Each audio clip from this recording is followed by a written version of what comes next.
Hello, everyone. I am quite excited. We are getting to start our Sortadoku challenge puzzles today. So we're going to see how that goes. I know that it's going to take a while to get through these because I think a lot of these are going to be quite challenging, but I also think they're going to be quite cool. Also, it is nice to see you all again after several days of Tristan streaming for me in a row. But then on Tuesday, I'm going to stream for Tristan to sort of try and balance out the equilibrium of the multiverse, or whatever it is you want to call it. Also, I'm sure I'm not the only one who's been working on Secret Santa puzzles for Cracking the Cryptic. Who all out there is working on Secret Santa puzzles? I am not going to talk about mine, but oh, believe me, I'm very excited too, because I have spent more time on this puzzle than I have in quite a while on a puzzle. I think finally, after my third test, I think I have it so that actually every clue is correct. We'll see if that turns out to be the case. I had to redo the back half of it, as so often happens with setting. But anyway, I'm excited for the day when I can talk about that. Let's see. Yeah, I definitely settled on an idea and was like, I like this idea, I'm going to do it. And then did not. Microstudy, I think, is the only one who I have told the whole idea. No Microstudy. I have so far done 3 tests by myself. I need to do a 4th test today, and then I will solicit. I will solicit tests. So I might let you get your Sortadoku submission in late in exchange for you testing this monstrosity of a puzzle, which I have this funny feeling as I've been testing it, like, oh, wow, this puzzle's getting so much easier. But I think at this point, it's not that the puzzle's getting easier. I think it's just that I have done it so many times now that now it's starting to feel like all the deductions are natural and easy, rather than that's actually at all the case. We shall see. Let's see. But yes, Ranks yesterday asked me to test his Secret Santa puzzle, which I was happy to do. And then Ranks said, well, in exchange, I'll test yours. And I was like, oh, my friend, you poor soul. We will see. Originally, I was planning to make it like a collection of puzzles, but I think probably there is probably going to be one puzzle. I'm going to take a guess at this point. Although it definitely is something where, as I've worked on it, it's given me a lot of inspiration for setting. So there's a lot of puzzle ideas I have now, more than I have in a bit, that I really want to sort of like dig my hands into. So we'll see how that goes. Certainly, I think last year's Secret Santa puzzle led to my best puzzles of this year, in my opinion, because last year's Secret Santa puzzle was my sort of twin loops collection. So it was sort of my first time setting pencil puzzles that I sort of like made myself actually do it. And then I set a number of those. But at least for me, my favorite puzzle of mine this year is definitely Miami, which is a thingy, which is a pencil puzzle weirdo sort of thing. Weirdo sort of Philomeno thing, but I also really liked Denver, which is more directly inspired by Twin Loop. Anyway, the really neat thing about the Secret Santa thing, if you've not done it, just so you know, the sort of idea is that over on the Cracking the Cryptic Discord, you just sign up, and then you get a biography questionnaire where they ask you like, what is your favorite kind of puzzle, and like let you write all of this stuff about yourself. And then you, of course, get that from someone else. And then you get to make a puzzle for them. And so you end up making puzzles that you never would have made because you would not have thought to make a puzzle that would meet XYZ requirements, or that combine someone's whatever their two of their things that they really like or whatever. So I think in terms of generating new puzzle ideas, I think it's hard to do better than the Secret Santa thing. Is Secret Satan the LMD one? Maybe it should be maybe that's the LMD one. I thought that was Witch Soul or something. Maybe Secret Satan is yet another group of these things. I know there are a bunch of these things. The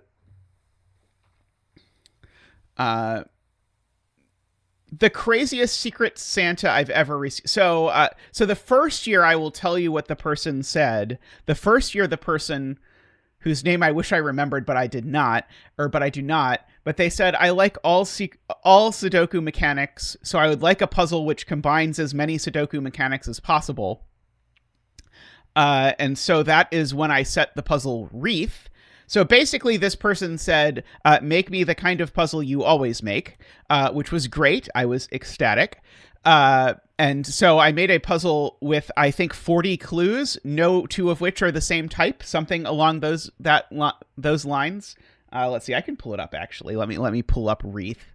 Let's see. zetamath.link? Is that? No, that's not it. I don't know. I don't know how to get to my spreadsheet on this computer. Can Tristan tell me in the thing what the link is for me to get to my Zetamath puzzles? Zetamath.link. Okay, so Zetamath.link just doesn't do anything, even though that was right. So it's Zetamath.link/catalog. Catalog. Okay. Let's see if that works. Looks like that also works on this computer. Let's see. Okay, so where is Wreath? Let me pull it up. It should be in here somewhere, I swear. Why is it not showing up? Probably it's because I just can't. There we go. Boop. Boop.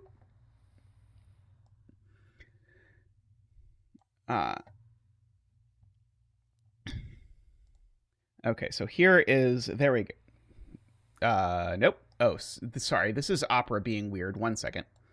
Opera creates this really bizarre dexterity game to put a tab from one browser into the other, and I'm still getting used to it.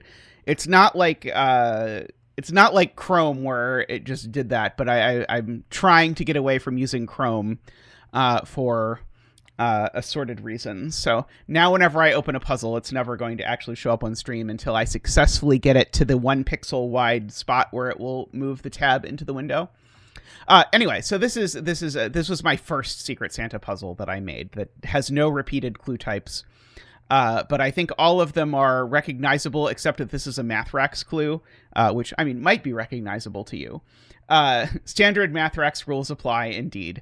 So that was that. I greatly enjoyed setting this and was really happy with the aesthetic of what was happening. And then the second year that I did Secret Santa, the person really liked loop puzzles. In particular, simple loop was, I think they said, their favorite genre. And there was absolutely no way I was going to be able to set a simple loop puzzle. But I sort of took the idea and I did a sort of like, I'll make my own genre, but it'll have sort of 2 loops instead of 1. And then I had a bunch of ideas for that, but then I just sort of settled on 1, and I made them sort of like 12 assorted difficulty puzzles in this genre, and I quite enjoyed that. And I again wish I could remember what is the name of the person who that was for. I again do not remember. Let's see. Does it say in the spreadsheet? Jatlo. It was Jatlo. There we go. Thank you. In chat to MicroStudy. Also, I don't think that ever got added to the spreadsheet, Tristan. The twin loop puzzles. Oh no, there we go. Somehow it shows up after Jello, which I don't think is chronologically where it is. But anyway, if you want to go in the into the Zetamath Does Puzzles catalog, it is there 3 from the bottom if you want to do those puzzles. And I suppose I can't tell you what this person asked for this year, but Anyway, suffice to say, I kind of felt like the person specifically asked for a puzzle that was not a zetamath puzzle, almost to the letter. So it was an interesting challenge to figure out, okay, how can I do what this person wants while also being sort of like, well, I'm the one who has to make it. So we do that. Anyway, my ultimate fantasy, I will say, and I think I probably need to turn the gain down on this microphone because I keep doing the thing that Tristan doesn't want of me, sort of bumping into the red, but I'll let him tell me if he wants me to.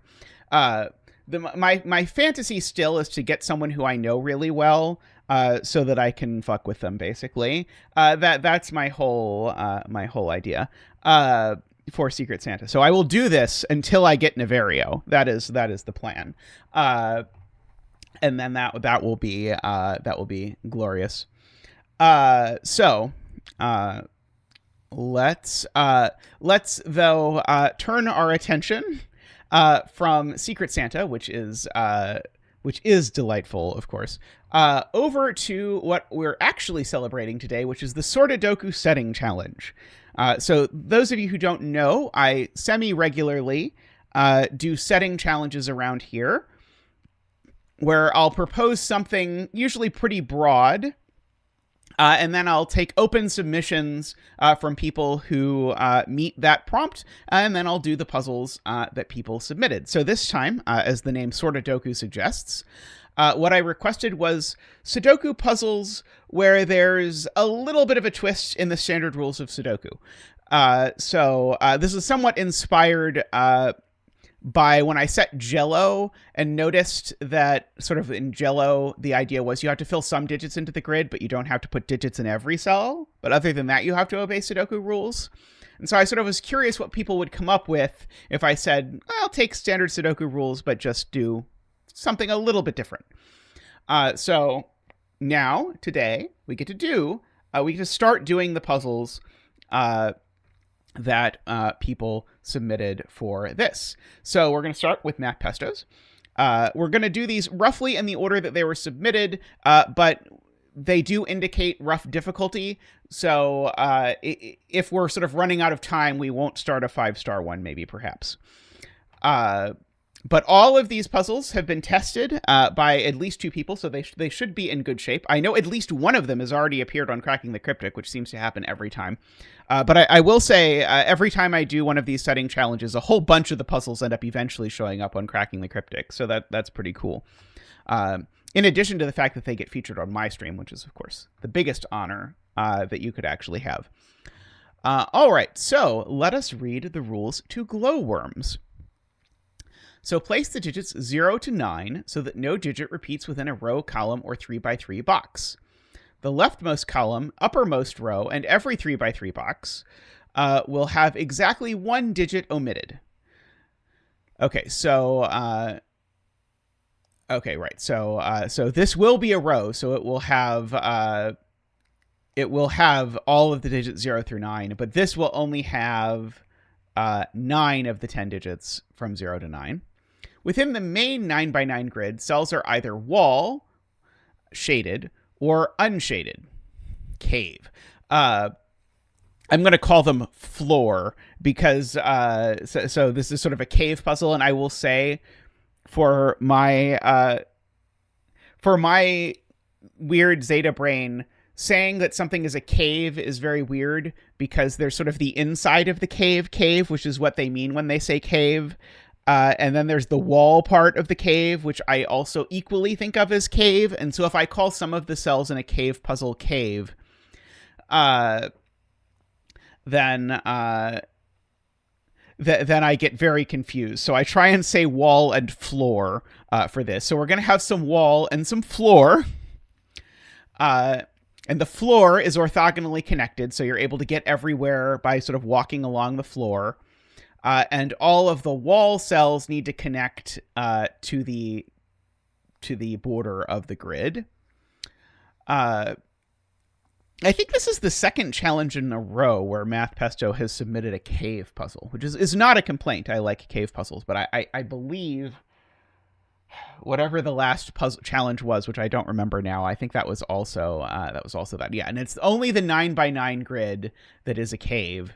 The Fog Grotto, right? Okay, the last one was the Fog of War one. Right.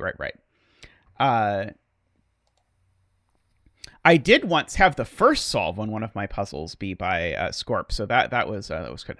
Holy crap! Wow, Plunk Time has donated $50 for zetamath and Tristan. Better than cracking the cryptic. Let's get you a donation dance. Woohoo!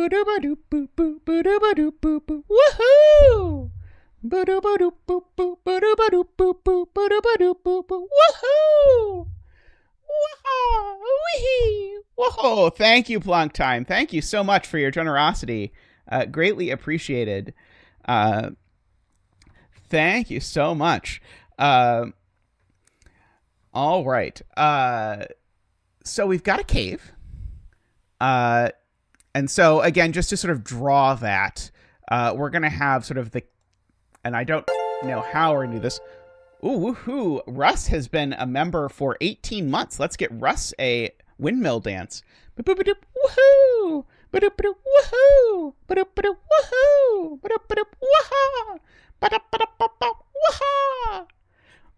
Thank you, Russ, for your continued support. And I just love to see these like 18-month times, because it's like, wow, I've been doing this a while and you've been supporting us for that whole time. So thank you so much, Russ. Because that puts you basically back to the beginning, I think. I think we started in April. We started doing memberships, I believe.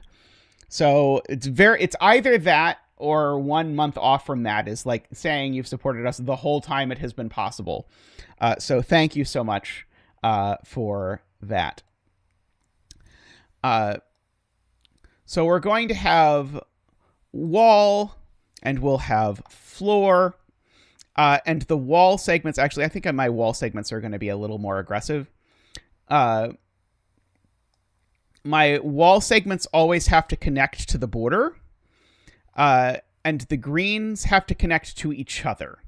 That is those are the rules of New Caveland. So there we go.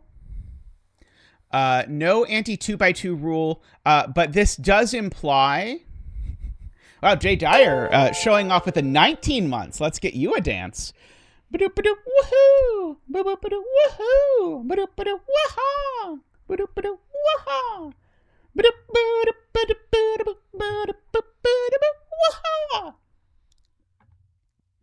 Okay, seeing the 19 months reminds me of a small story, which is that on campus, I'm a professor, if you did not know, there are different types of courses, and different types of courses have different numbers of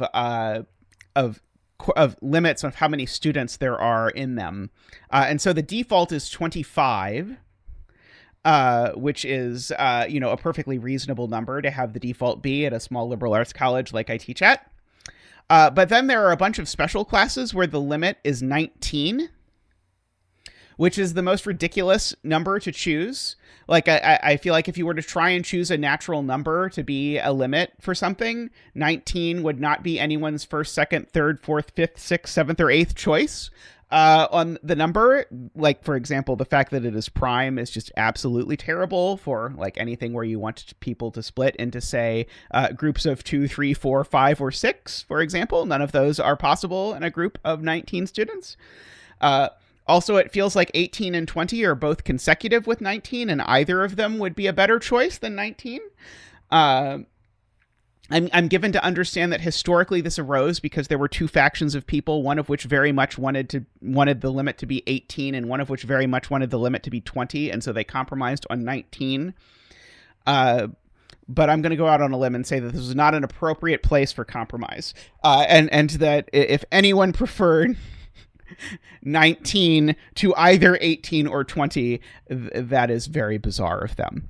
But anyway, yes, you can either split into 19 groups of 1 or one group of 19. Those are the options. Yeah, Like, even if I put myself in the shoes of someone who passionately preferred 18 to 20, I feel like I would still prefer 20 to 19, just because of this. But anyway, I seem to be the only person bothered by this, given that it's been this way for decades at least. But it still amuses me greatly every time it comes up. Yes, you add the professor so that everyone is in a group of everyone is in a nice group. Yeah, that works. Alrighty. So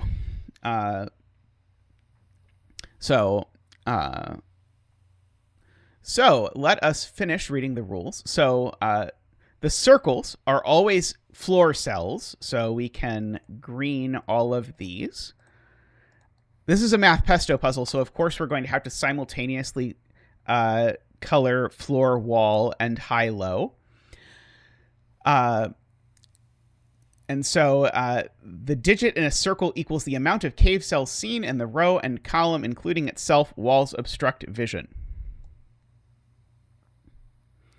So, for example, if we look at something like this cell sees 1, 2, 3, 4, 5, 6. So this cell would be a 6 if this were arranged in this fashion. This is the standard cave clue type, by the way, is that clues will sort of count, and they count this X shape horizontally and vertically. And I agree, microstudy. As soon as I drew it, that was sort of what I thought. But also, it's sort of hard to draw a sample cave clue that doesn't look like a cross, since the shape is a cross. But anyway, so this would be a 6, and that's the standard clue type for caves. So that's what the circles are. Digits outside the main grid give the number of wall cells in that row or column. Okay, and there's no negative constraint on circles because this isn't an Andrew Sarkis puzzle, it would seem. Or a Grockles puzzle. Apologies to any vampires watching. Yes, very, very much apologies to any vampires watching. I do love how instantly, like, bizarre negative constraint, like, pins down Andrew Sarkis puzzle. Like, that is, it is very cool that Andrew has, like, that as sort of his hallmark, if you will, in setting.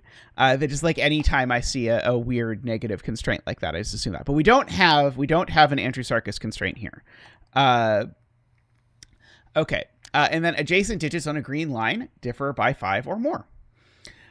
So we have that as well. Okay, so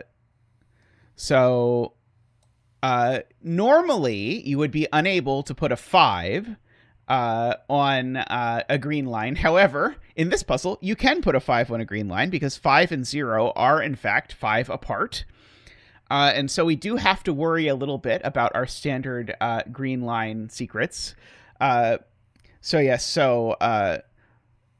5 is now monogamous with 0, but 6 is experimenting with a more open relationship style model, because now 6 is dating both 0 and 1 in this modern romance to when, as we say.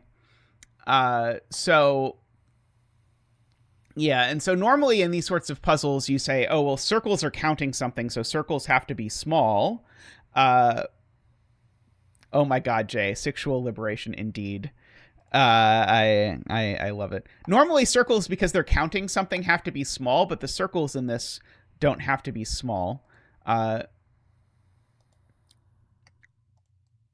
Although the circles, purely on an aesthetic point of view, I have to note that the circles are in fact small. Like these circles, like, I guess they just barely contain a digit. I guess they just barely. They look a little bit too. They look a little small for me, but I guess the digits do fit in them. But when I picture a 9 going in this cell, I picture it not fitting in the circle until I fill one in.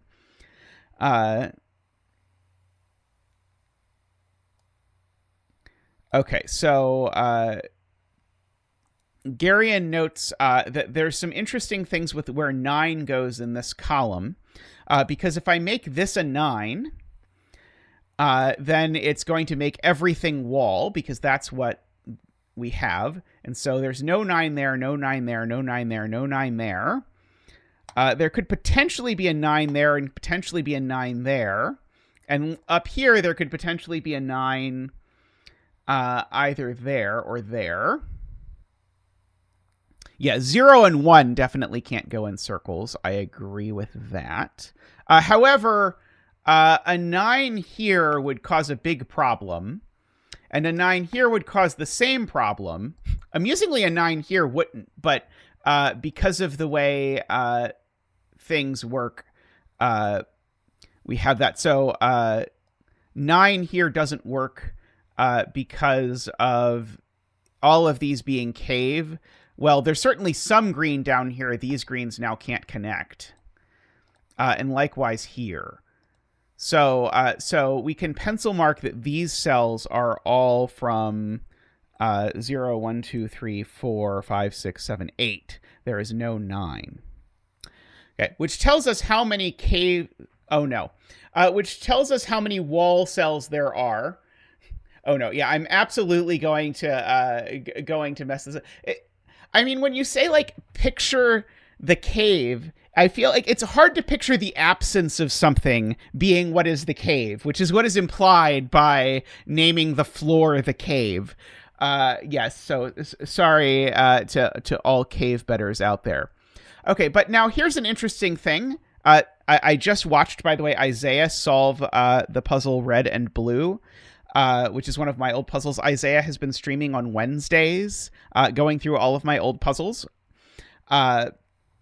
And one of the jokes in Red and Blue is that you have a bunch of clues in the rows and a bunch of clues in the columns, and they have to have the same sum because they're summing the same thing, or some slight twist of this.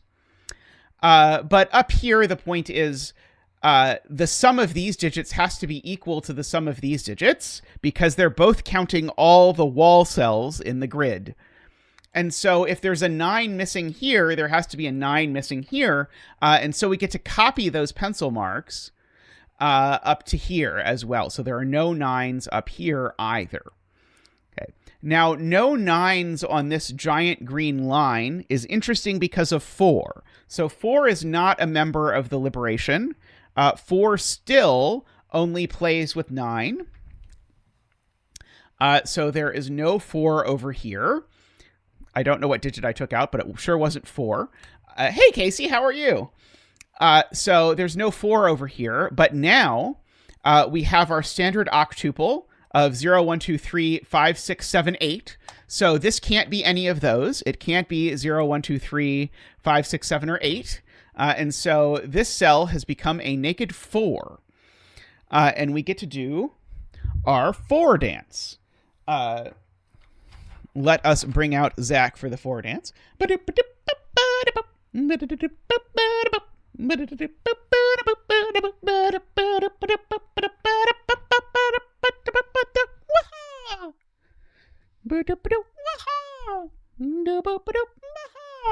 Thank you, Zach. Thank you. Yes, apologies to the 4 betters. Although I don't know if Tristan ever opened the betting. That is a fair question to ask. I do not know the answer to this question. Now, there are plenty of cells in here that can't be all of these things, I think. So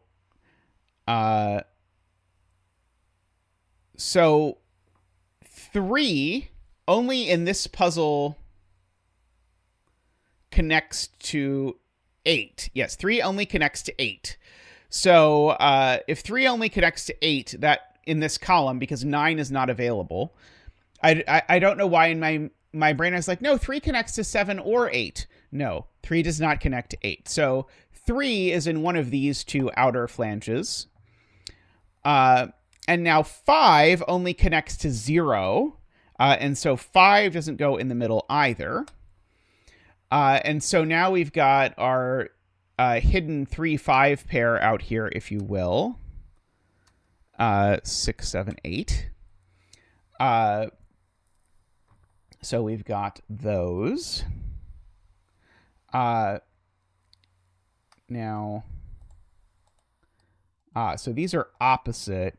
Now, the 0 has to go next to the 5, so there's no 0 in here. And the 8 has to go next to the 3, so there's no 8 in here. So these are a 0-8 pair because of that.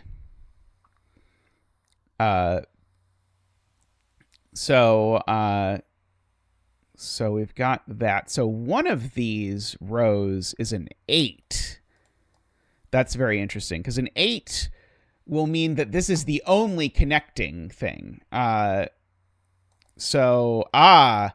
not going... Oh, it would just work, wouldn't it? Dagnammit.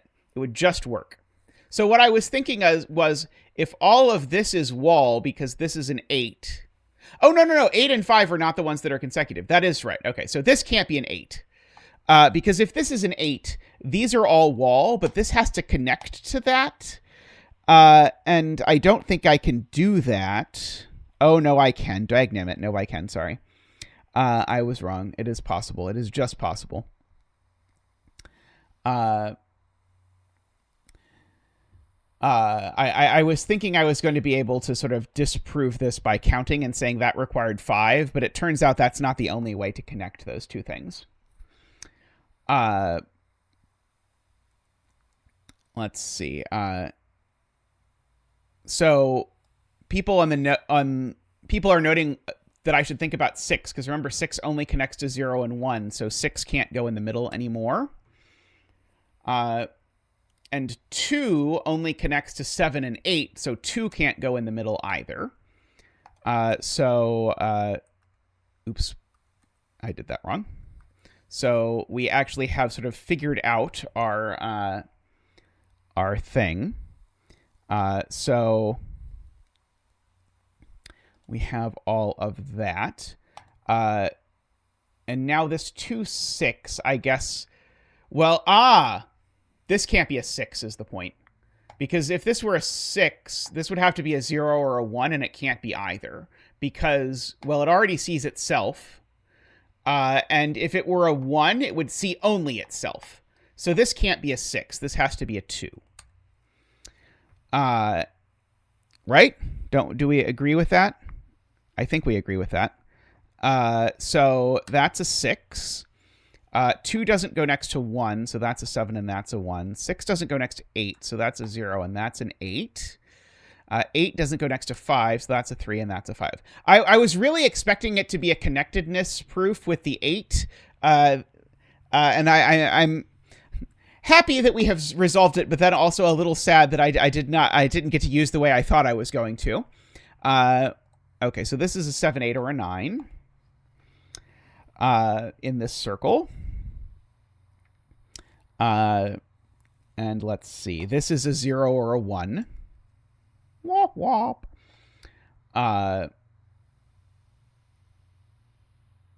And the 8 lets us wall. Because 8 says everything is a wall except for that one. So we've got that. And now, because this is a choke point, we need to green in both of those directions. Which means that already this number is a max of 6. Because of that. Now, this needs to be green because otherwise we've got a problem with connectedness. We need to get to the choke point. Right, there's a 0 in this row, which should be very easy to color, Lakia points out, because that means there's no wall, so everything is floor. So much floor, indeed. I'm debating if I want a more Art Deco kind of floor, because it's a little hard to see the whispers on the floor. So I think I might have to rainbow them, maybe, or something like that. I don't know. What is our floor going to be? Let's see. What about purple? Is purple better? Orange? Orange, someone suggested? Yeah, I like orange. It's very weird. My brain is not going to see that as a floor like it would like a rainbow carpet, but I'll try and. The problem with orange is orange sounds like it's going to be high, and I think that's going to throw me off. What about yellow? Can everyone get behind yellow as a floor? I think we can all get behind yellow as a floor. So several people have pointed out I now know where the 0 goes in row 0, because I now know that none of these can be 0, because there's at least one. But we said none of these were 9. I don't know how 9 has reappeared up here after I took it away, but whatever.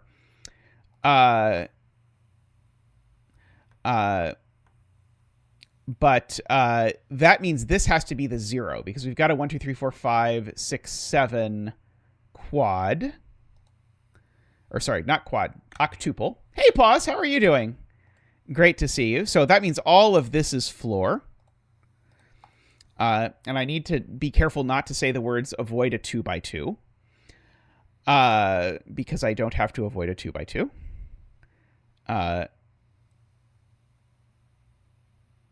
Right. This already sees a 9 and this already sees a 9.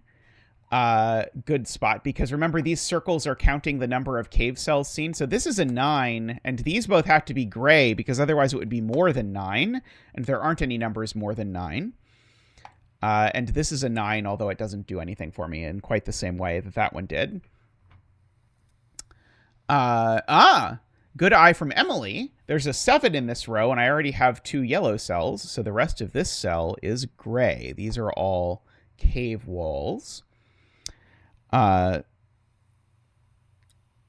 Okay. So, I guess I don't quite know what this number is yet. Could be something, though. Right. This piece of floor, Wisteria points out, needs to get to the central floor, and the only path it has available to do that is that one. So we have that. Oh, in fact, actually, this is a 7, 8, or a 9, so I can just yellow out there because of this being a 7, 8, or a 9. Well, it's not a 9, because if this were a 9, that wouldn't be a 2. In fact, it only works as a 7 because these two... Because we know this is at least 7, but it can't be more than 7 because of that 2, because I still need to have my 2 floor tiles over here. So that was because of these being gray. Why did... Oh, right. These ended up being gray because of the row clues. That was what did it. That was the key. I feel like I could perhaps navigate this cave without getting lost, which makes it unique among caves. Let's see. Okay. So Martin has identified that this number needs to be a 6 because I can't have any floor in this row that is not seen by this cell because it would not be connected. And so because there are 3 wall cells, there are 6 floor cells, and all of them are seen here. So that's a 6. And I am correct for once in one of these puzzles, or I should say Sven is correct to eliminate 6 because of the rules of this puzzle.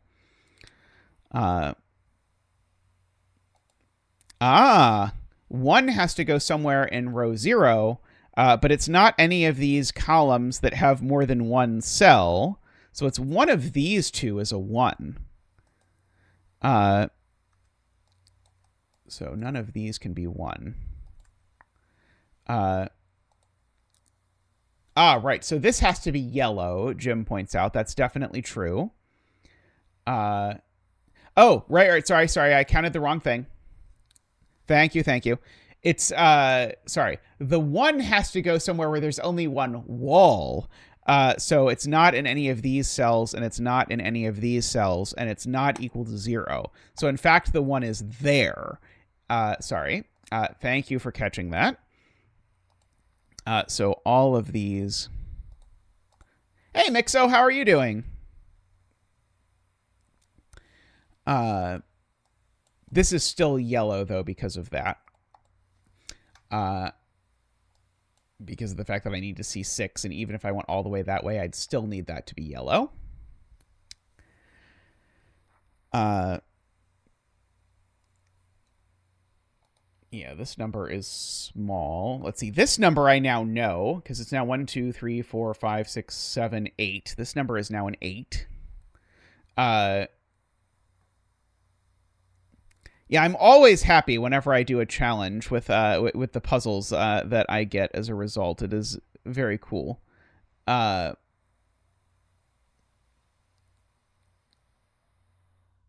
uh, okay. Thank you, Sniglet. I try and come up with things for the challenges that will motivate someone to set something they wouldn't otherwise. Yeah, I tried to announce this early enough that it wouldn't bleed into Secret Santa and whatnot for people, but I know it ended up kind of bleeding into Secret Santa and all of those things. Um, so this can't be. Okay, so when Selena said row 2, column 10, this was what Selena meant by row 2, column 10. Because the 6 can't reach over there, so this is always gray. So this is at least 4. This is at least 3. This is at least 4.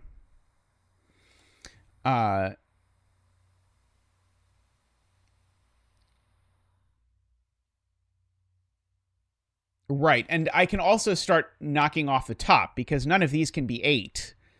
And this one can't be 7 either. This one actually has to be at least 2, but it can't be larger than 6, actually. This one can't be larger than 6 either. And then these both could be, but one of these is an 8, is being pointed out because I need an 8 in the row, and in order to be an 8, I have to make everything that's not nailed down floor.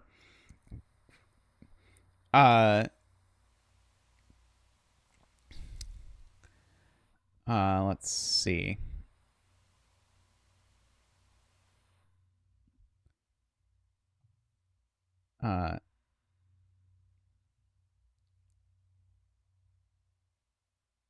Can row 0, column 6. Oh, I just didn't count correctly. I counted 3 yellows in this column, but in fact, actually, this one can't even be as high as 6, as Jim points out.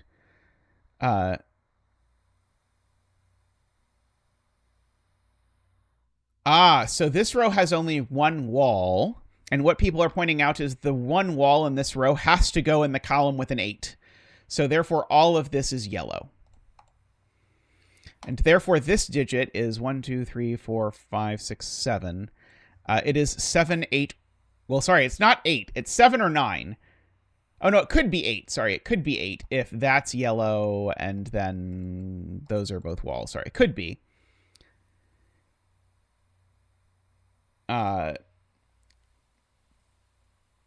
This piece of cave this piece of wall has to make it to the border. So that has to be wall now because of just rules of wallage. Do I have anywhere else where I have sort of forced wall rule stuff? I don't think I do yet. Let's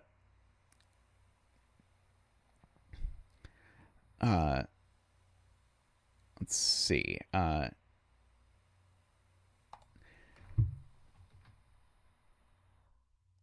Yeah, and we are now at the point where we actually have lots of walls to sort of fit in here. Thank you, Wisteria. Thank you. Let's see. Okay, so we've got 6 walls to fill in here, which means I get 1 more light only. I don't think this can be the 1 light. Because I think it would lead to a checkerboard if this was the 1 light, but I don't know that I really want to convince myself of that. If someone agrees with me, I'll look at it. I'm just sort of trying to think about it in my head. Can row 9, column 1 be floor without cutting off the wall in row 8? Uh,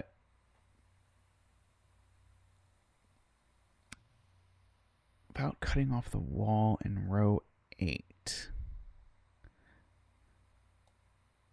Could I go up there or over there without cutting it off?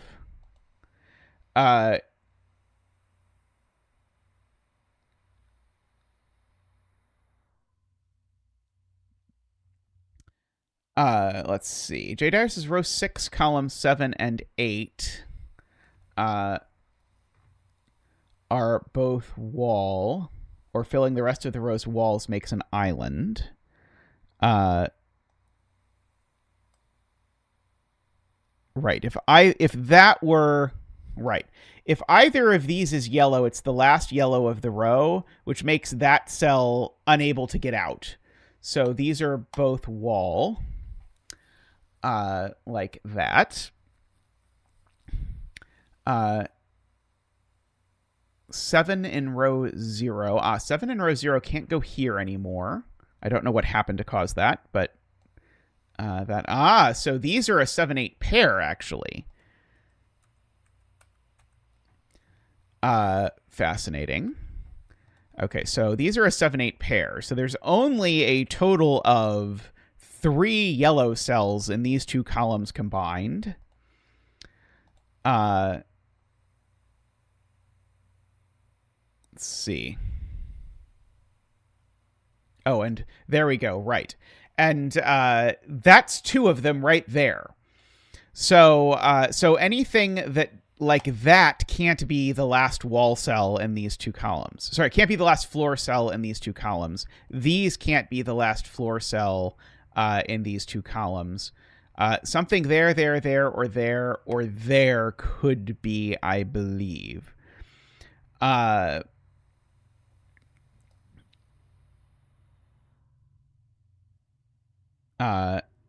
Wait, actually, sorry. I don't believe myself about this one.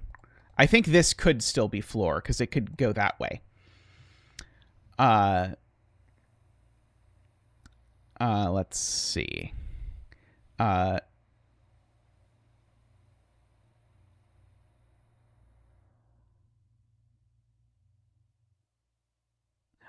5 has its thing. J. Dyer points out, because there's only one here and we've got it. So that is yellow. And now that is all of my things, because now this is a 7 and this is an 8. And now we get to fill in all of this. Good spotting to J there, as always.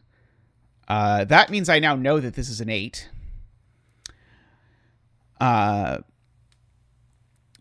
Just because it is a cave clue, and I know what value the cave clue has. Let's see.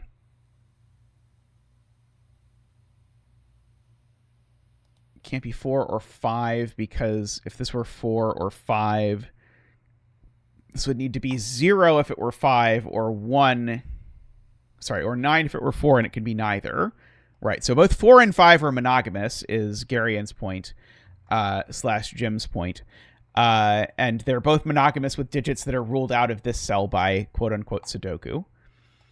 Now, you can't actually reverse the high-lowity with these German whispers. We still do have high-lowity. It's just that 5 is now an extra high and 0 is an extra low. So I'm going to actually, rather than coloring, I'm going to pencil mark all of these 0, 1, 2, 3, 4, and pencil mark all of these 5, 6, 7, 8, 9, and note that a lot of those are somewhat restricted.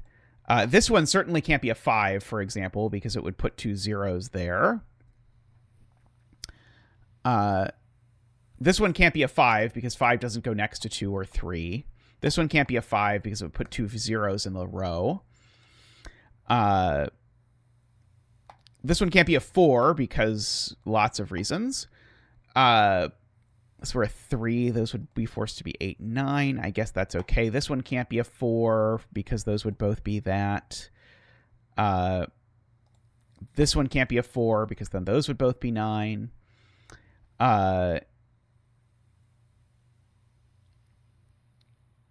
Okay.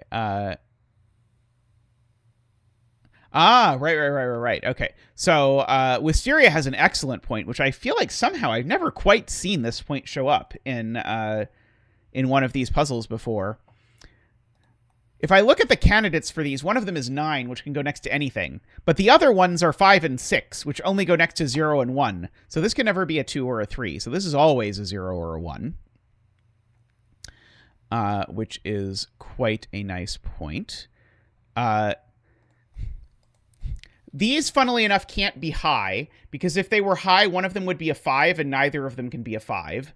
So these are low. And so let me mark just all of these as 0, 1, 2, 3, 4. Mark all of these as 5, 6, 7, 8, 9. And do my little bit of pruning based around this whole, like, can't put 2 zeros in the same place kind of logic. So we're a 6. These would be a 0, 1. But certainly this is not 4. Let's see. This can't actually be 3 because 3 doesn't go next to 2 different digits that go in those cells. So this is a 0, 1, or a 2.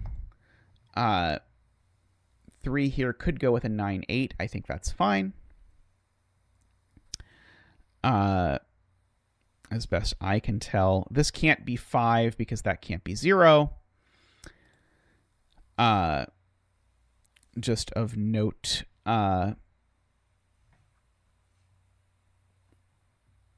this can't be 2, Isaiah points out, because of that.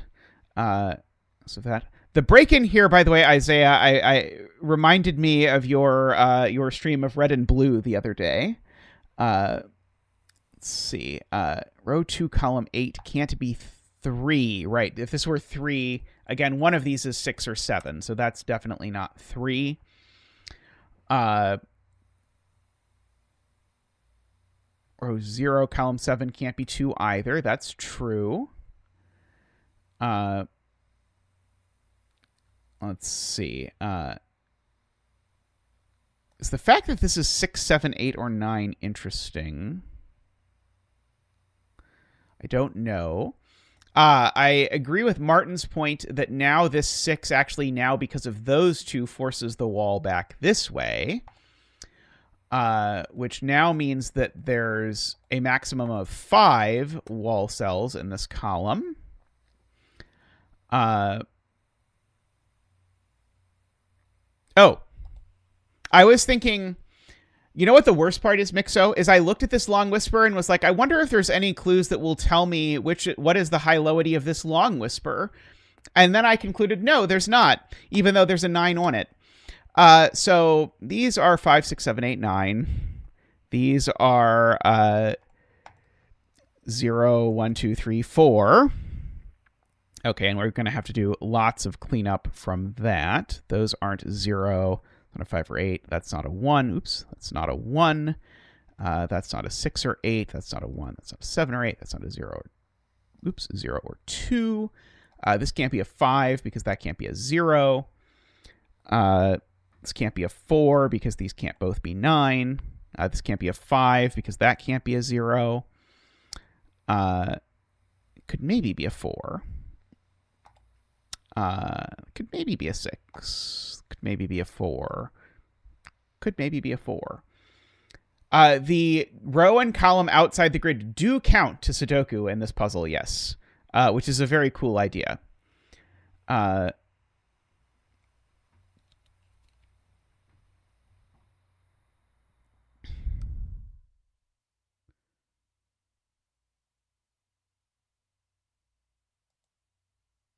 This can't be 0 or 1, so this can't be 6.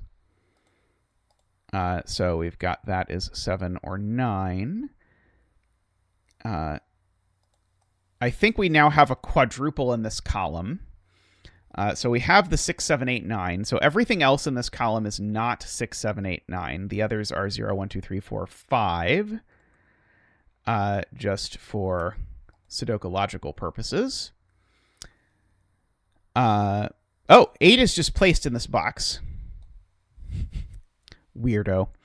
I guess the way I should have seen that is the 8 in this quad is down here. And so that looks up and places the 8 here. But that was super bizarre. I was like, wait, how did this happen? But that is how it happened. Oh, it could not have it. Sorry, it could not have an 8. Right. Sorry, the box could just not have an 8. That's right. Yeah, I cannot do that. Yeah, the box doesn't even need an 8. You're right. So I can't do that thing I tried to do. It is true that one of these is an 8, though. That much is true, but it doesn't really do anything.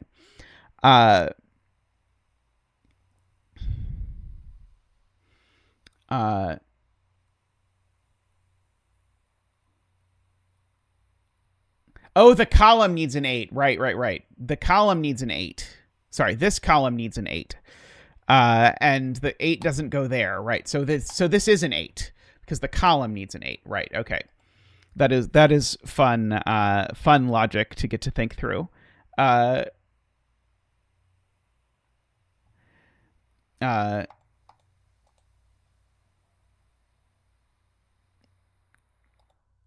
wasn't kink shaming the 8. I was kink shaming the effect of this weird quad over here. But this quad, as long as this quad isn't hurting anyone, it can enjoy whatever activities it wishes. I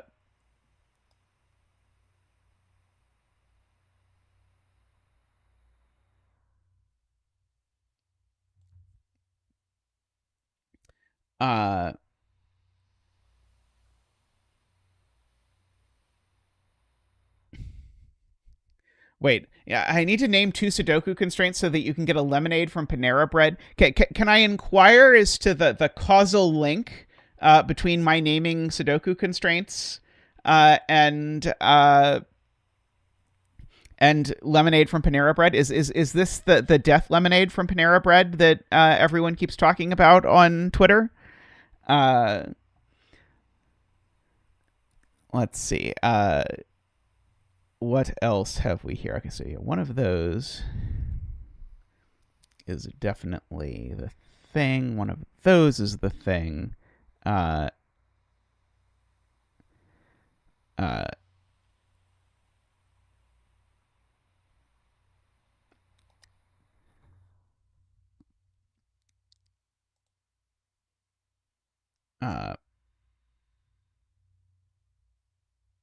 7 looks down from box 2. Right. Every box needs a 7 in this band because there's no 7 over here. So I do need 3 7s for the rows that have to go in these 3 boxes. So there legitimately is a 7 in one of these 2 cells for sure, which looks down and makes that a 9. Which then means one of these 2 has to be the 9 for the oople. Unfortunately, corner marking a 9 onto a whispers is not very useful. Let's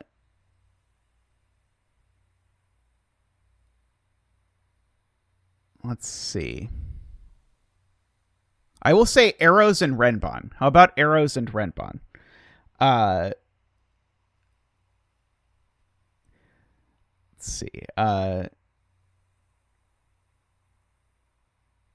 Okay, so people are suggesting I look at this. So this can't get to 6 cells entirely in the row because of that 4. So this has to grow up. So that's always yellow. I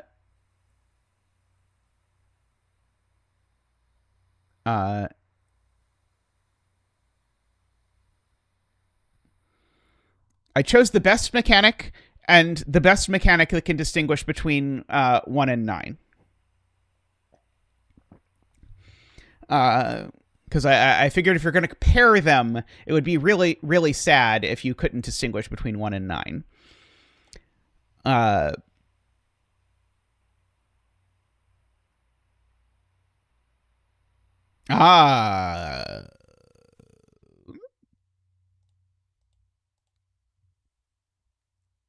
Does it?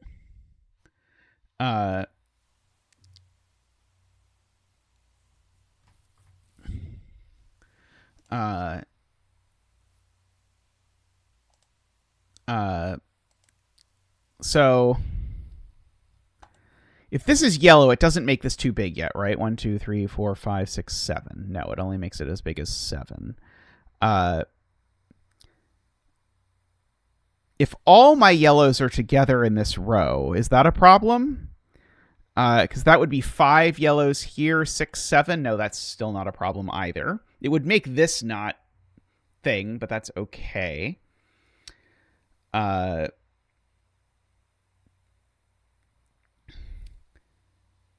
There does have to be an 8 in one of these two cells because there's no 8 in this band over here either. So there is an 8 in one of these two.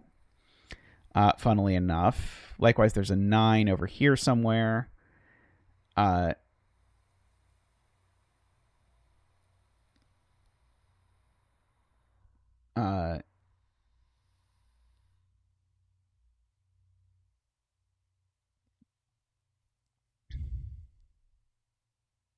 Any amount of none wall in any row is not enough wall. One of these two is a 6, so one of these is all wall.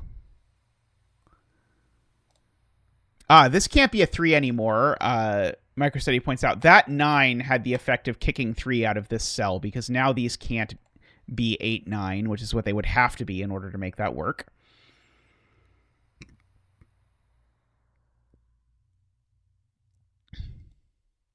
This can't be 3 either because there's not a thing here. There's not a second thing for those to go next to. So that's only 0 or 2. Hey, Christian, how are you doing?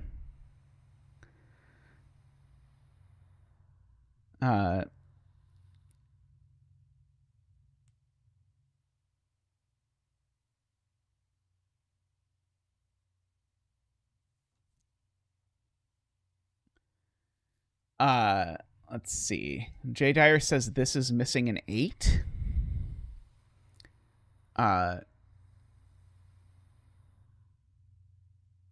Is that going to mean this can't be a 3? I think that's going to mean this can't be a 3 if I understand it correctly. Because if this was a 3, here's what would happen. If this was a 3, I know I need 3 3s and 3 8s. Sorry, I know I need only 2 3s and 2 8s in these cells, but I need only 2 3s and 2 8s in these cells.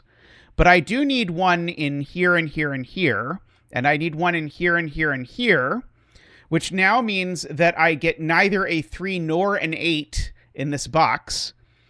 And I'm going to have a problem filling the box with digits if I have neither a 3 nor an 8. And so this can't be a 3 because of that. That's very cool. So now I have to be careful to make sure that these all play nicely because I can't repeat pairs in these things. So let's see. What do 1 and 0 go with? 1 goes with 6 and 7. 0 goes with 4 and 5. So useless, all of you. Let's see. So over here, let's see. Oh, but 4 and 5 do go together. And so 4 and 5 go together, so they can't go together over here. So these are not 4 or 5. And so that has given me an honest 2-3 pair, which has made that 6. And so once that's 6, that gives me all the wall. Math Pesto's new forthcoming album. I seem to recall there was something about Math Pesto having a rap album or something, but I don't recall the exact details. Let's see. Let's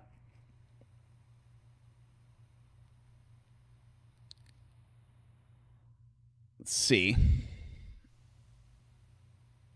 3 in line 1 is now satisfied, so that is yellow. I agree. Thank you. Let's see. That was the combinatorics there of these triples was very cool. I'm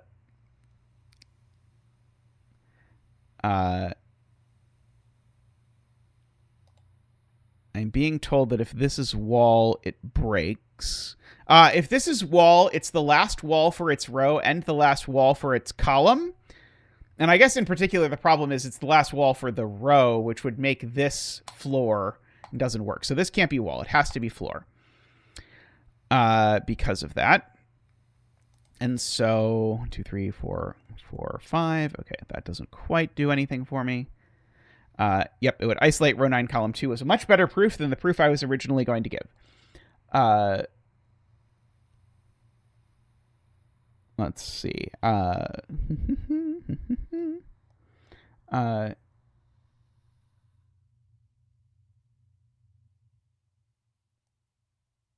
Jay Dyer's point does mean we can remove 0 from box 8 because the digit that's missing from this box is the digit that these two share in common, which is a 0. So there is no 0 here. And so that gives us a 1, 2, 3, 4 quadruple, which means that these are 5, 6, 7, 8 only, and they're not 8 apparently. So these are 5, 6, 7. Oh, right. I knew one of those was 8 already. Let's see. There's no 1s in this box, but that's not very interesting. What about this box? This box either has no 2s or has no 3s. Which is close to making this into a very, very bizarre quadruple.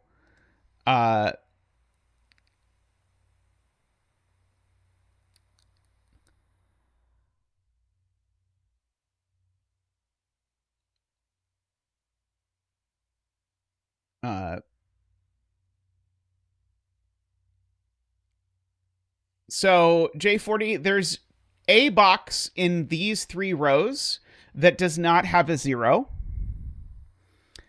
And there's a box in these 3 columns that does not have a 0. But there's only one box that doesn't have a 0, so it's this one.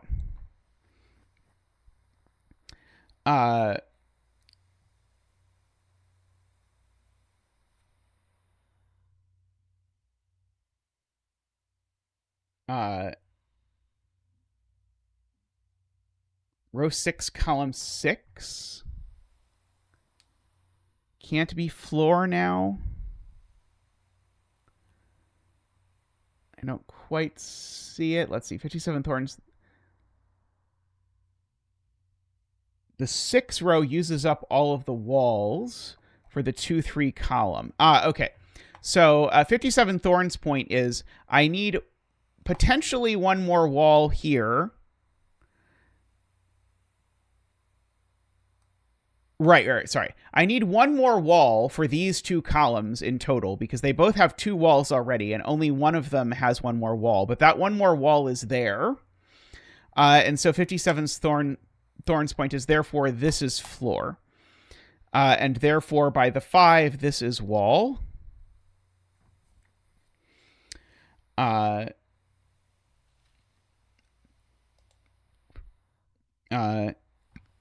Oh, I should slam my tea so that I am ready for tea.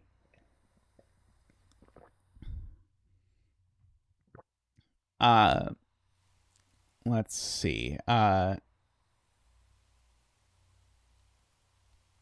6, column 6 is not floor. Is this the thing that requires an epic chain to see?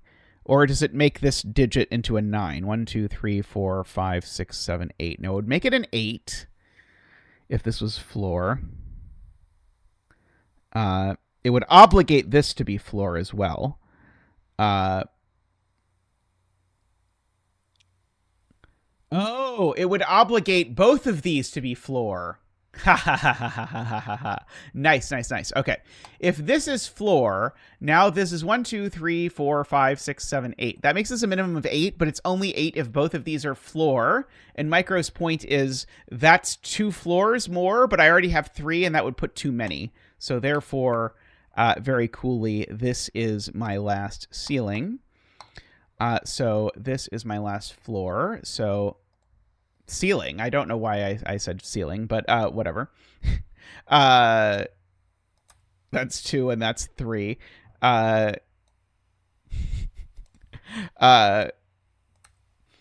I would try and fix it, but I now fear that I'm not going to be able to fix it. So this now, I know there's 5 yellows in this row, plus these 2. This is now a 7. It's these 7 floor tiles, which has made this a 9 and this a 6. That being a 6 has made this a 0. It's made that an 8, that a 6. Has made these not 2 or 3. So those are a 0, 1 pair. That's not 6 anymore.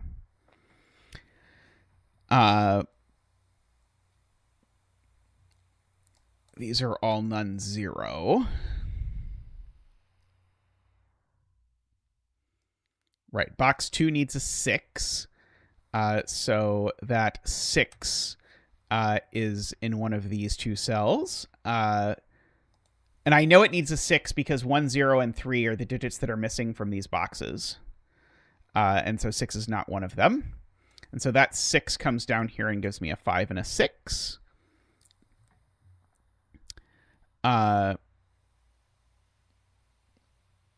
This is 0, 1, or 2.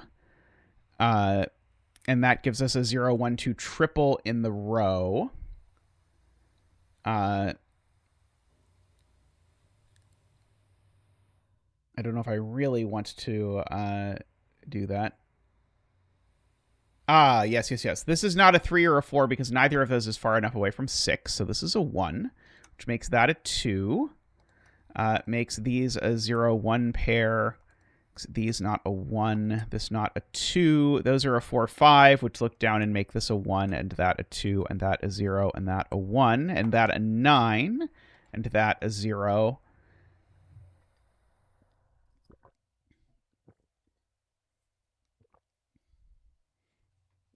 Thank you, love. That a 1, that a 0.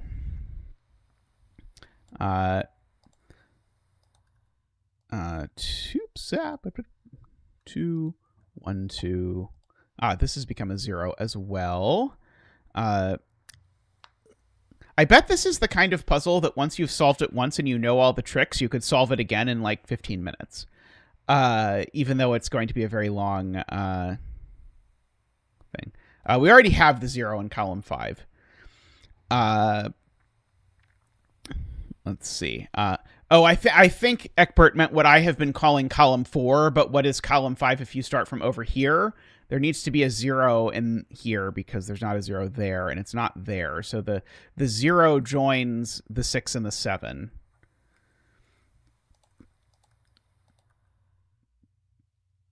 To make us a triple. Now it's just Sortadoku to the end. So I've got a triple down here too.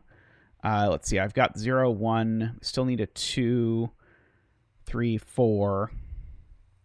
We've got the 5, the 6, the 7, the 8, and the 9. Yep, so this is 2, 3, 4. Now it's just Sortadoku until the end. I love it.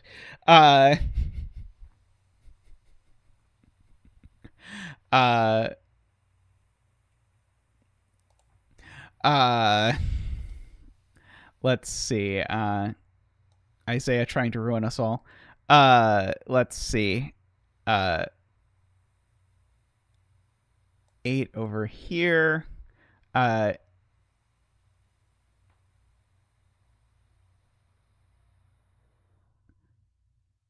Oh, that's handy, Jim. I should have known that because that's how it works for everything else, but I did not know it because I don't know why. Not for any. By the way, Jay Dyer has posted in the Discord, if you are not in the Discord, a very wonderful image of me attempting to solve this puzzle that is delightful. Let's see. Amusingly, I still don't know whether this is a 4 or a 5.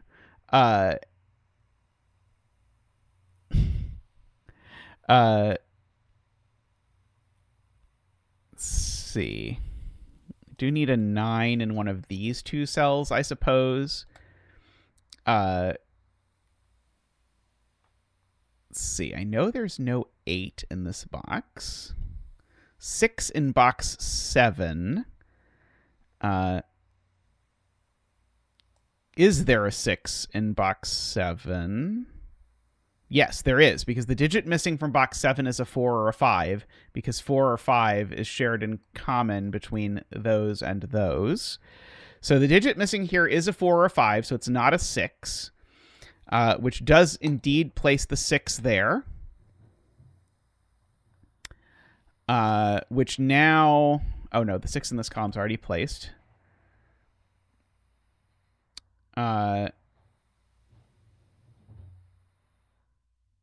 Yeah, we can do the 0 in row 9 if we must. But I keep trying to put it off because I see it, but I want to do other things first. So what is here?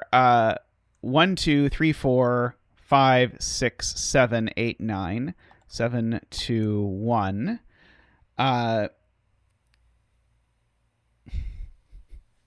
God, there was one weekend where Christian was just singing "We Don't Talk About Bruno" all weekend, and then it was stuck in my head, and I had no idea what it was from or what it was. It was just stuck in my head. I did eventually see Encanto, so I now actually have seen it, but it was definitely a thing. Jay was talking about the 0 in column 9. Yeah, right. Jay was talking about that 0, which looks over and does that, which does that, which does that. So no 5 there. Yes. Let's see. Do I know what is missing from this box? It is 8. So 0, 1, 2, 3... 4, 5, 6, 7. 8 is missing. 9. So this is now a naked 3. These are a 4, 7 pair, so that's a 2. What is this row missing, Mark? 1 and 4. I think Mark is correct, actually. What about this this row? Is missing 3 and 5, it would seem. What about this row? Is missing 8 and 9, it would seem. So that's an 8 and that's a 9, which seems to have placed that 8 and that 9 over there. Yes, Mark has... Mark did very well. I am impressed. Mark is learning for these sorts of things. This is a good warning to anyone who didn't think AI was going to get out of hand. Look what Mark can do already in this puzzle. 7 in row 8 is exactly there. Great spot. So no 7 there. And so that's a 1, 2, 5 triple, which places the 7 in row 7. Sorts out the 4 and the 7 up there. I'm being told that row 9, column 8 is naked. So let me just mark all of these. Yes, indeed, this is a naked 8. Good spot. So that is a 3 and a 5 and a 3. Let's see. I think this box looks very markable. So those are a 2, 3, 6 triple, which certainly makes that a 4. Which gives us the 5 and the 4 and lets us finish our caving. So one more piece of wall here. One more piece of floor here. 2, 1, 5. This is a naked single once you take into account that, that over there.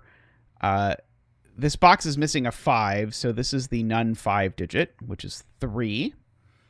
That is a 1 and a 4.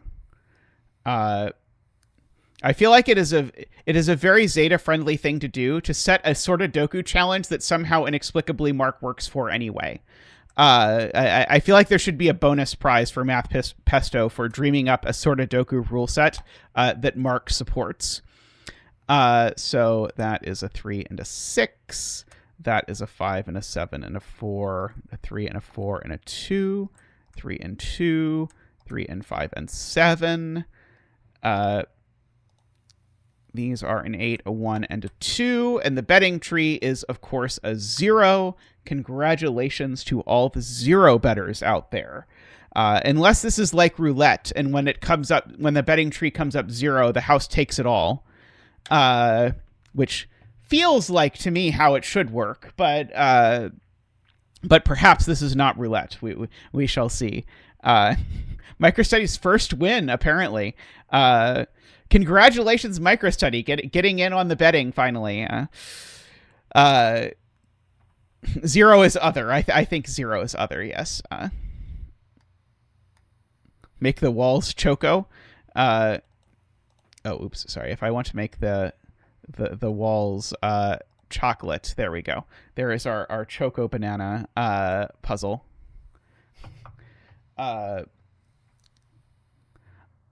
Alrighty. I realized only like hours after submitting it that I really should have said that I wanted a Chacona puzzle for my Secret Santa puzzle. I did not think of it, but that is that. Alrighty. Great puzzle, Math Pesto. Really neat idea there. Definitely very much within the spirit of just a tiny twist on that. Yeah, we're going to have a Chacona setting challenge. That is going to be it. Is going to be make a Chacona puzzle. We're going to make it happen. I will absolutely stream my Secret Santa puzzle unless my Santa tells me that they don't want me to. But I streamed my Secret Santa puzzle last year.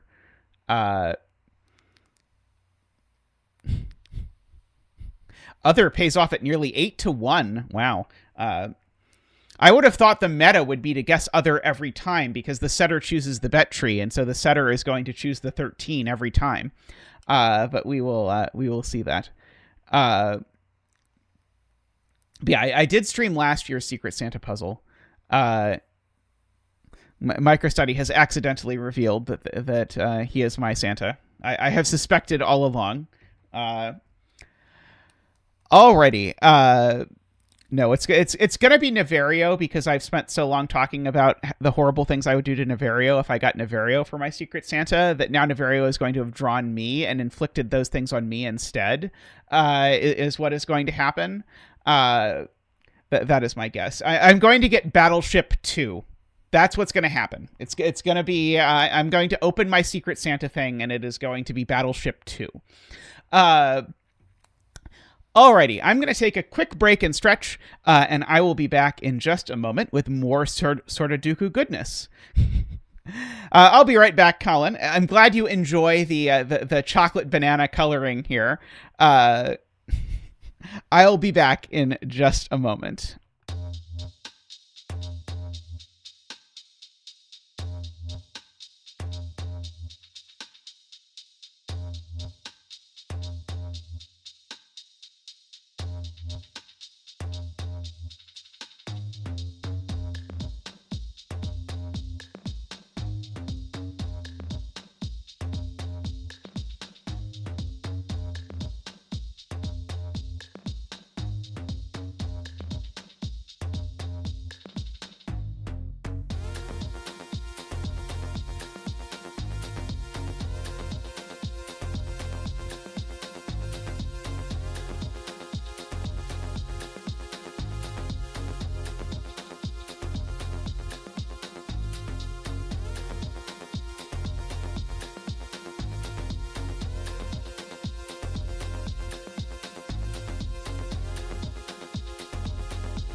All right, welcome back. There are a lot of people in chat asking what Sortadoku is. So it is the challenge that I set for people to make puzzles to was take Sudoku, but change the rules of Sudoku just slightly. So we will see what people came up with. We've done one Sortadoku puzzle, which added the digit 0 in every row and column. So next up, we have Set Piece by Wisteria. I wonder whether this puzzle will involve set or not. I am not sure. We are to determine a multiset of 9 digits from 1 to 9, which may contain repeats, but remains consistent throughout the entire puzzle. So, for example, it could be that in the puzzle we have 3 1s, 2 2s, a 7, an 8, and 2 9s. That is what it means by a multiset. We might have that. Place a digit in each unshaded cell such that every row, column, and bolded region is a valid subset of this multiset. Yeah, I probably should... Sven is very, very angry. Let's see. Conflict checker. Somewhere. There we go. Conflict checker off. There we go.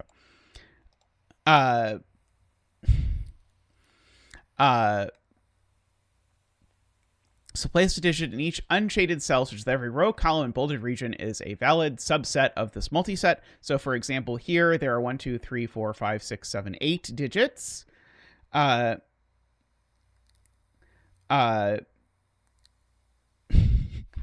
Yes, as Mixo says, after we had a markable puzzle, we now have an unsvenable puzzle. But yeah, so these digits need to be 8 of these digits, is what the rules are saying. And so I could, for example, have 2 1s and then the rest of these, or I could have 3 1s but only 1 2 or whatever. Yeah, I was trying to decide if shaded meant colorful or not. I was not sure. Okay. Digits on an arrow sum to the digit in the connected circle.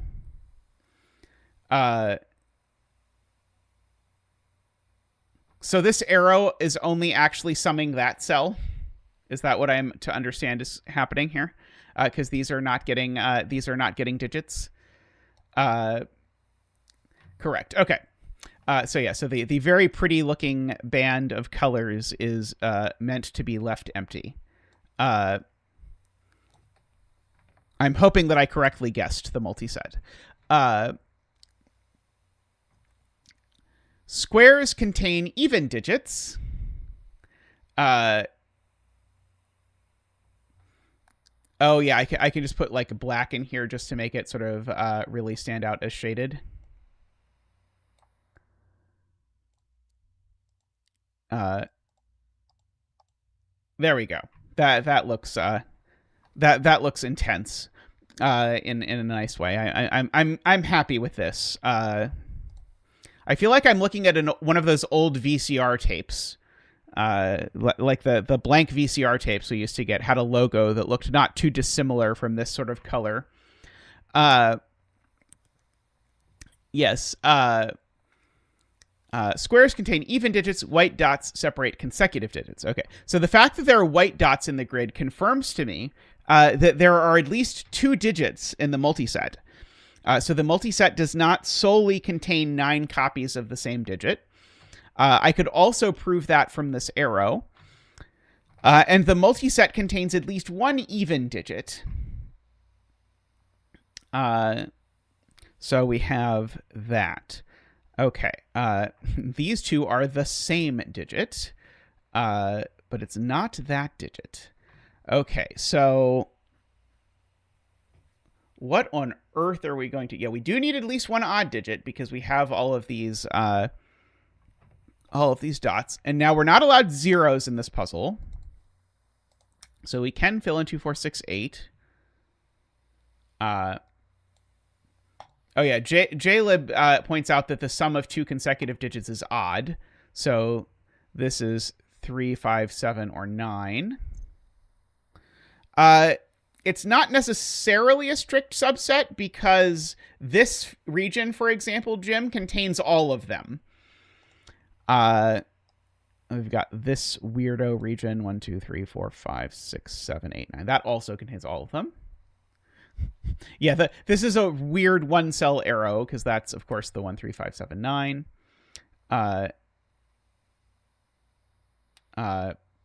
There is a duplicate digit. All the regions are 9 cells, but the rows don't all contain 9 cells, is what Mixo is telling me.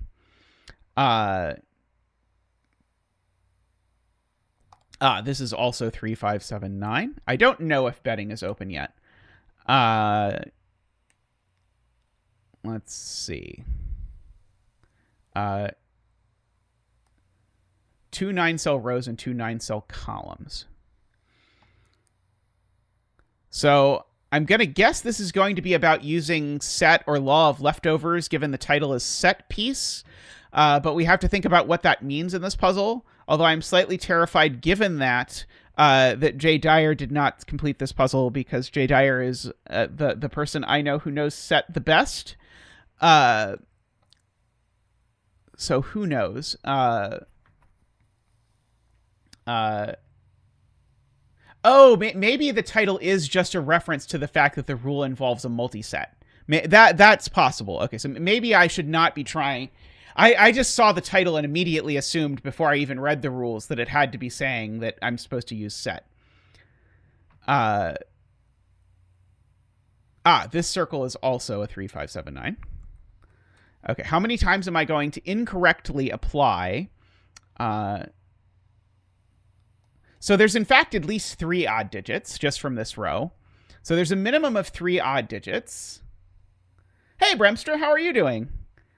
I really loved the puzzle of yours that I did last.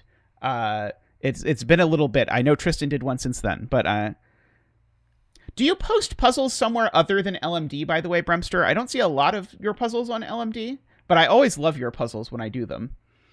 I still remember Jade Palace. Jade Palace is still one of my most remembered puzzles. Okay, well, there's 3 odd digits in that column. But I don't know anything more about that. Let's see. Oh, I'm sorry to hear that, Bremster. In the time I've been streaming, I've already gotten more than one email from students telling me they have COVID. So it seems to be going around, although I realize that we're rather geographically distant from each other. But take care of yourself, and I hope you feel better soon. Okay, what on earth am I supposed to do with this? So these two are these two, for example. I mean, I literally no idea what I would possibly do with that.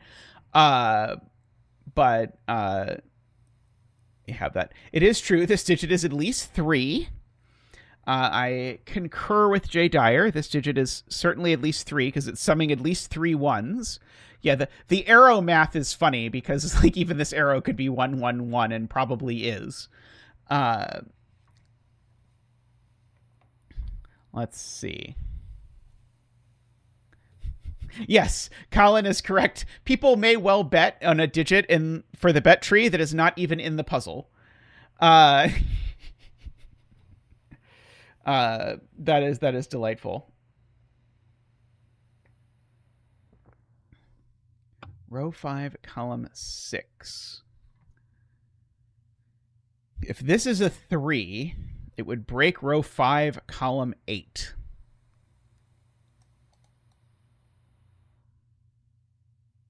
Oh, sorry, this one.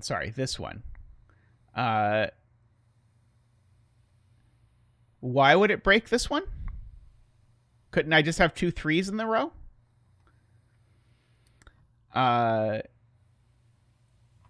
Unless there's a reason I can't have 2 3s.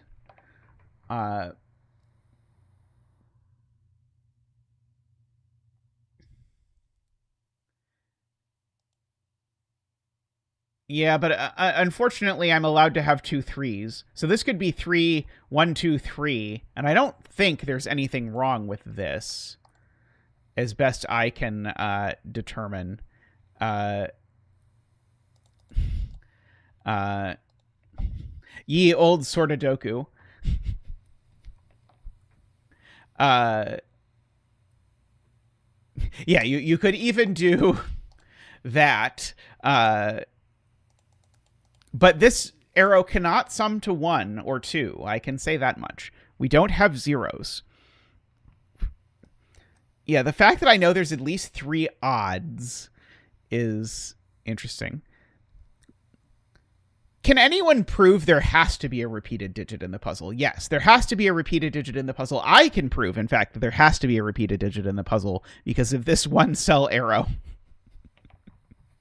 Which, boy, if someone comes in here and doesn't read the rules, they're going to be really confused by this. So I have successfully proven there is at least 1 repeated digit.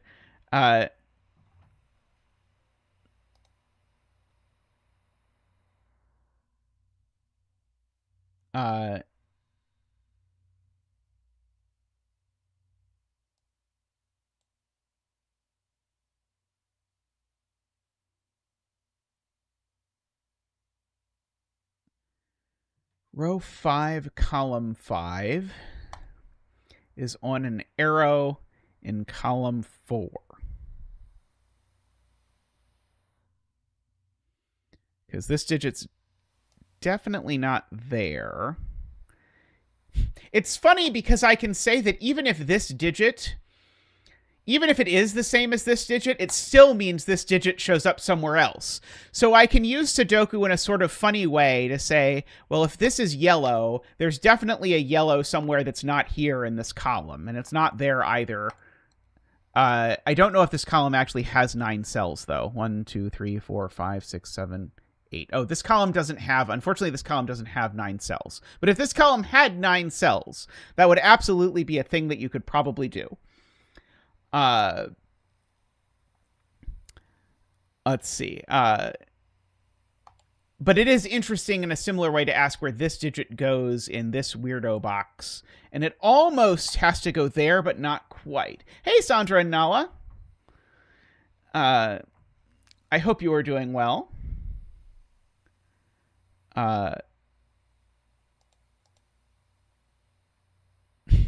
Annoyingly, this could be 2, 1, 1 with a 2 there. I don't think that coloring is going to quite work that nicely. So, Ambrose, the point is it could be the cell next to it. But if it is, that means there's 2 yellows in the multi-set, which would mean that there's a second yellow somewhere. So it wouldn't be that I was saying that this cell wasn't yellow. It would be that I was saying there was another yellow somewhere else, which would work except that there aren't 9 cells in that column.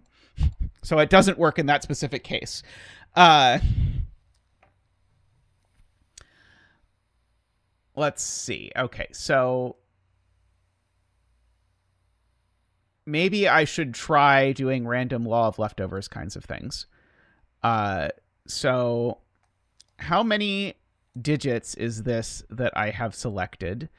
Probably not a valid number of them. Yeah, because I can, so if I look at this collection of digits, and I just sort of plonk out these, what I'm left with is something, but I don't even think I know what the something is. Because it's not like that something is necessarily anything even particularly nice.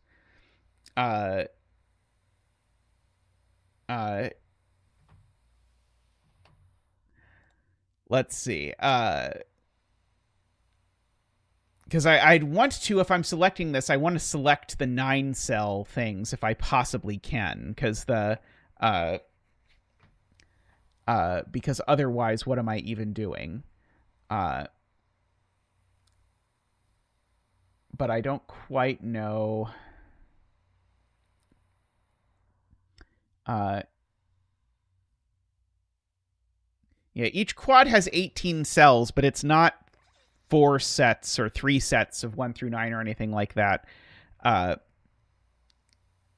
So like, yeah, I don't think I get anything super meaningful out of like these 10 digits are something, something, something, because it's not the case that we could necessarily fill these dark cells with things. Although maybe I need to think about the dark cells in some... Yes, Bremster says it's 5 sets minus 3 sets with 10 cells left over, but yeah, the... Okay, so...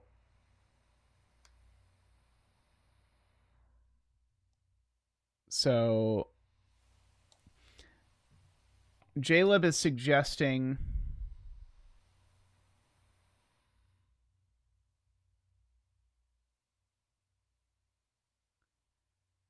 I don't understand what row 6, column 3, 4 means. That looks to me like that, but I don't think that's what Jaleb means.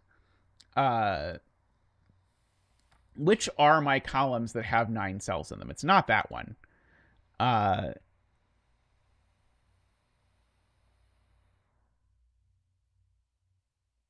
Row 5 and 6 and column 5 and 6? Column 5 and 6. So there really is some sort of equivalence going on here. So if I say make these yellow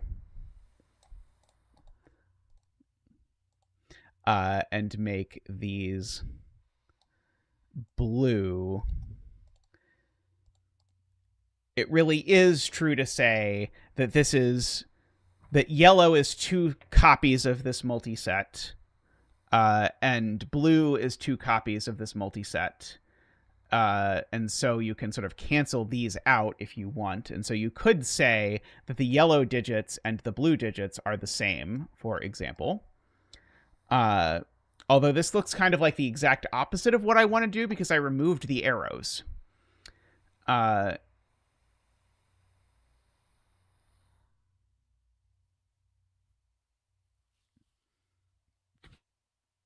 So I don't think that's quite right. Well, I mean, it's right, but I don't think it does anything yet.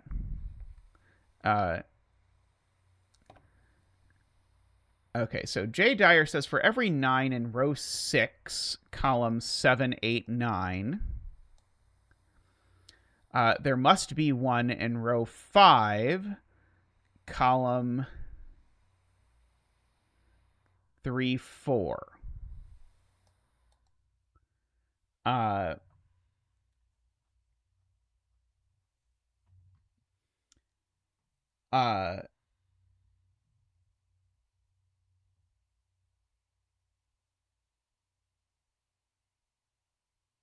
I like Bremster's suggestion. I'm trying to understand Jay Dyer's point. Because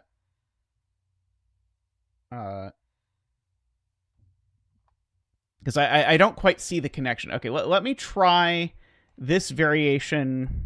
Let's try the Bremster variation of this. So this is 4 sets of the digits 1 through 9, except that I've double counted the... Or sorry, not 4 sets of the digits 1 through 9. 4 sets of the mysterious multiset of digits, except that I've double counted these, but I can undouble count them and only maintain the sum if I include all of those. So this is 4 copies of the multiset in sum. This sums to 4 copies of the multiset. And on the other hand, this is 4 copies of the multiset. And so it is truly the secret because we don't actually know it. And so therefore, if I do this and I just delete all of the overlap, what I get is that these 4 blue cells have the same sum as the yellow cells, which looks perhaps tricky. because of the fact that 2 of the blue cells are in fact on the yellow cells.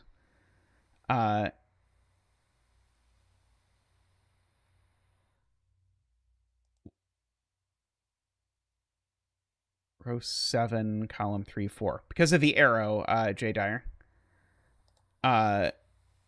So yeah, so the sum of the blue cells is the same as the sum of the yellow cells. And of course, this yellow is already less than that. Jennifer, half used, because I counted the circles in the center, both in the row and in the column. So I had 2 copies of them, and rather than keep 2 copies of them, I took one of those 2 and smeared it out so that I'd actually have one of each thing. That was the idea. So you're right that I removed one of them.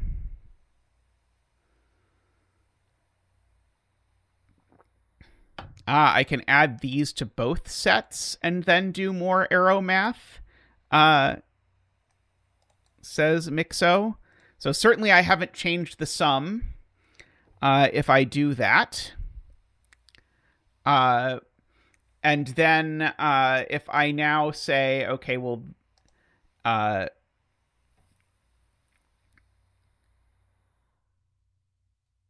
okay, so this is double counted. So I can remove the yellow and the 2 blues now from the arrow without changing the equality, because the 2 blues now definitely sum to yellow. So I can do that, and I can do the same thing over here, remove the yellow and these 2 blues. And so now these umpteen million cells sum to just 2 blue cells, if I understand this correctly. Now, the minimum possible sum of the yellows is 2, 4, 6, 9, which is a little disappointing. You would like it to be larger than 9, and in a perfect world, but I'm not quite sure. Yeah, the Kropke dot here seems like it's trying to add 1 to the minimum of something. I would like the minimum to be 17. I would very much like the minimum to be 17.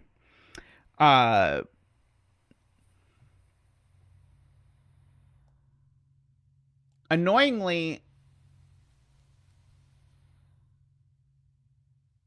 oh, ha ha ha ha ha ha. MicroStudy points out that these 2 yellows are these 2 cells. Yellers? I lapsed into Southern for a second there. Because of the way the law of leftovers works. So I can actually move these 2 yellows into there. And then I can cancel this. And now all of these yellows sum to that blue.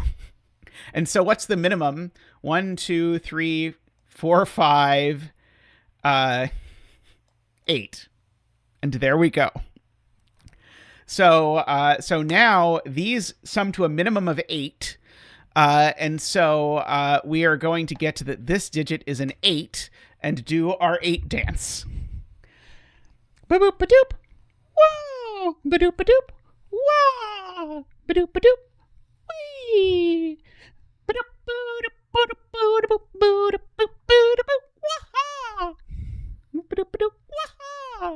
That was quite a set break-in to get that, in fact, all of these digits are 1. Except for this, which is an actual 1-2 pair. So that is to say, I know there's 2 1s in the grid, at the very least. And I know that there's an 8 at least. Okay, the ones can have a dance. Ba-doop-a-doop, wah! Ba-doop-a-doop, wah! Ba-doop-a-doop, wah! Ba-doop-a-doop, wah! Ba-doop-a-doop, wah! Ba-doop-a-doop, thank you, Zach. Thank you. Yes, and do please like the stream. If you have not yet liked the stream, it helps. It helps with the YouTubes a lot if you like the stream. So we do very much appreciate it. I am, while saying that, also trying to think about where 8 is going to go in this box. Oh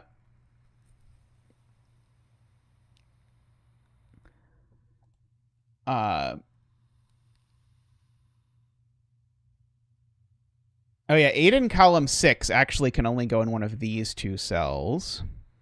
If there were 2 8s in the puzzle, this would be double 8. Oh no, that's not true. Sorry, there could be a second 8 over there. Right. But so this goes back to the point I said earlier of there might be a second 8 in these cells. But even if there is, that says there's 2 8s in the multiset, so I still need an 8 down here. Let's get rid of the coloring.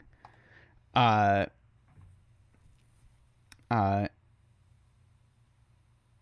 there is a 2 in the multiset. That's true, because of the 1, 2 here.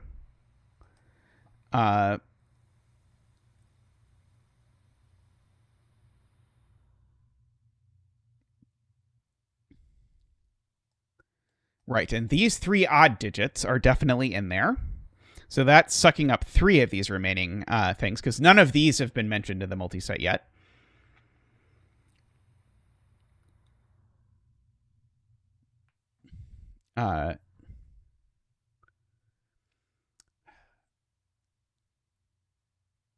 Possibly Bremster. I was hoping I'd know how many ones there were before I had to do Sudoku 1-1s. But I'm not necessarily sure I am going to get that. Oh, thank you. Wisteria has donated, saying, "Easily my wildest break-in. You earned this one." It was definitely a wild break-in. Let's get you a donation dance. Woohoo! Woohoo! Thank you, Zach. Thank you. There's at least 3 ones by looking at Sudoku in the box at the top right. I am being told. So yes, if there were only 2 ones, this is Jaleb's point. If there were only 2 ones, then these 2 would both be 1 and they can't be because I have 2 ones looking at all of those cells. So there's at least a third one.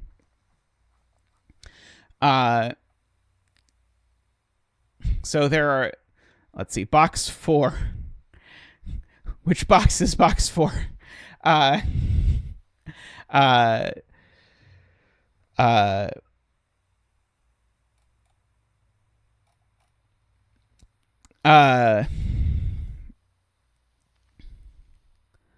yeah, so we need 3 ones at least. Okay, so there's 3 ones, and remember, 3 of these digits are definitely still from 3, 5, 7, 9. So we only have 1 more to play with at the absolute most.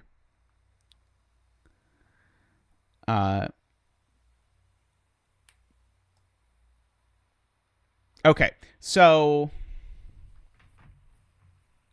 do I know there has to be a 1 on this arrow? And I think in some weird pathological way that I don't wholly understand yet, I think I do. But it's very weird. Because, oh no, if there's 4 ones, I could do that. And that is the point. If there's 4 ones, I could do that and then miss this thing. So I think what I actually know is there's a 1 on this in this string of crocky dots, because either there's 3 ones, in which case I can only get 1 here and 1 here, so there has to be 1 over here, or there's 4 ones, in which case I could do that, but that puts a 1 there. So there's always a 1 in one of these cells, and these are from 1, 2, 3. And so if that's true, then the maximum this could sum to is 5. So this is never 7 or 9.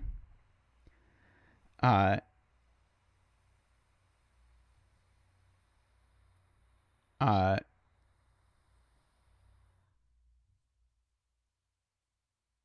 see. Yep, I agree with JRTRCT. Junior Connecticut? Junior Truck T? I'm not quite sure.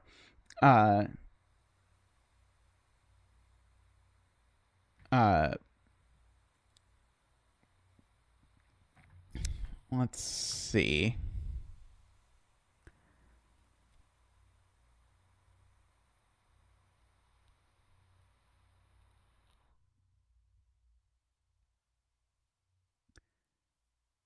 Row 4, column... Oh, yes. If row 4, column 8 was a 3, my claimed thing here would not work. So there's no 3 there. That's certainly true. Could be something like 2, double 1 or something.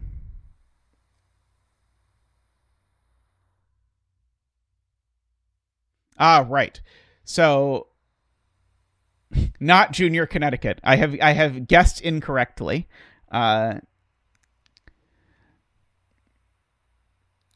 So people are pointing out there's definitely a 3 involved, because either there's a 3 here or a 3 here. And so one of my odd digits is a 3. So I know there's a 3 in the puzzle.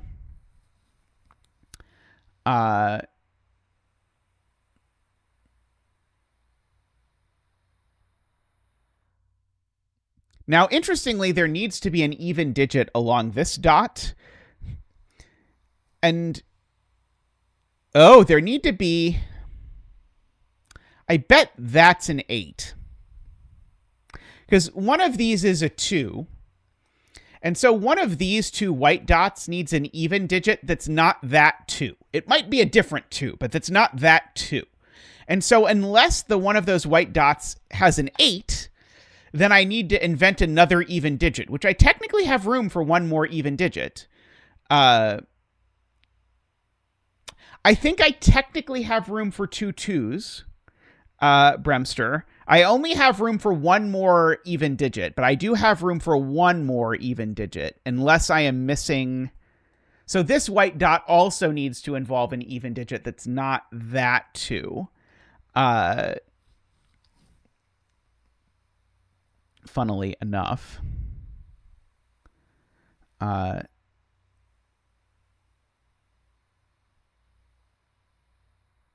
It is true. This 2-cell arrow definitely includes a 2, because it's either 2, 3 or 1, 2. So there's always a 2 up here.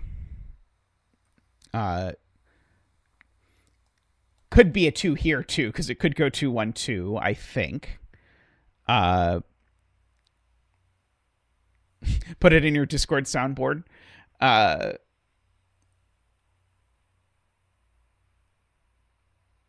This is really gonna be a 3, isn't it?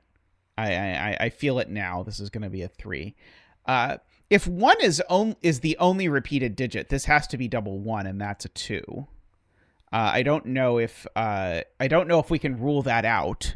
But it's interesting to note that if 1 is the only repeated digit, then of course this has to be double 1, and that would be, well, if there's 3 1s, then we could do that. Yeah, there could still be 4 1s. We still have the possibility of 4 1s, which I have to keep in mind.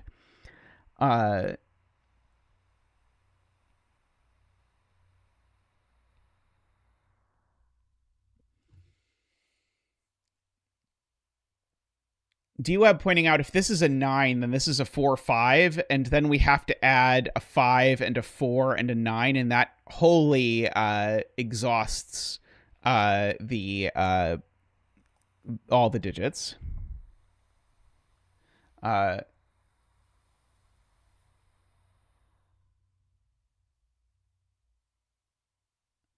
Let's see. One's in row 6. So first of all, row 6 has the full 9 cells. Is that true? 1, 2, 3, 4, 5, 6, 7, 8, 9. It does. So row 1 has the full 9 cells. I can put 1 1 there. 2, 3, 4 ones is the most I can possibly do. So there's not 5 ones, which I guess I already knew.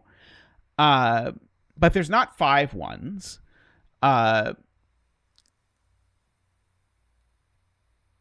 So if we are in the 4-1 universe, then these are double 1, and this is another 1, 2. Wait, does that add too many digits? That adds too many digits. We can't do that. That adds both a 1 and a 2. So in 4-1 world, now we're doing Mario. In 4-1, this row breaks in a funny way because I end up needing 10 digits in my multiset. Because if there are 4 ones, the only places they can possibly go are there. And note, this is one of them. This is one of them. Those are ones. But now one of the ones is on this dot, which then also puts an extra 2 in because there's already a 2 over there. But if I add a 4th one and a 2, we're over here, and we can't get to the 4-2 skip, as Sniglet says. So there aren't 4 ones. There are 3 ones. And so if there are 3 ones, then we no longer have to worry about this combination of ones, because there's at most 1 1 here and at most 1 1 here. So I'm gonna human flesh these just to indicate that we actually know the exact number of them. So this now is a 1 2 because of that. So that means this is a 3 for sure.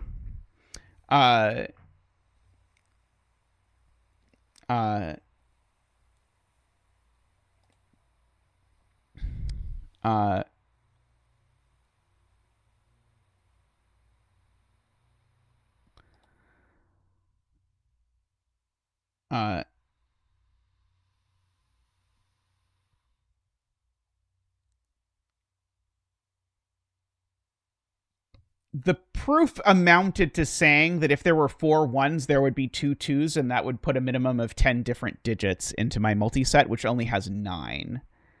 Let's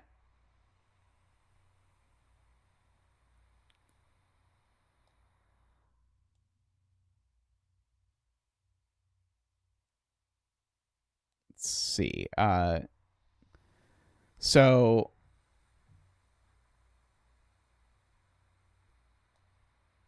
can we have 2 1s on this? Can this go 1 2 1? Is that still...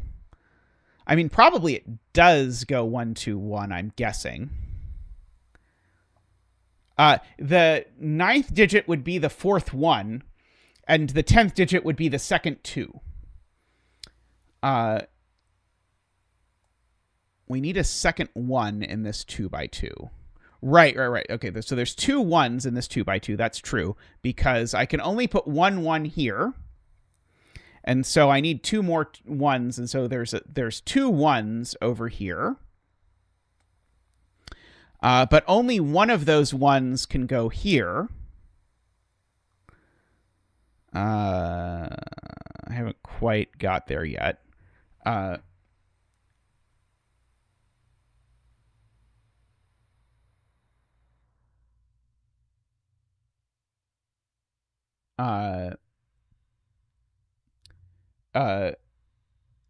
There's a step that would make it easier that we haven't done yet. That doesn't surprise me.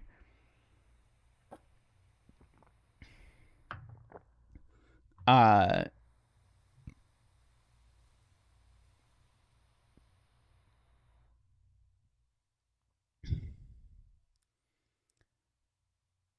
2 in row 4 has to be in column 6.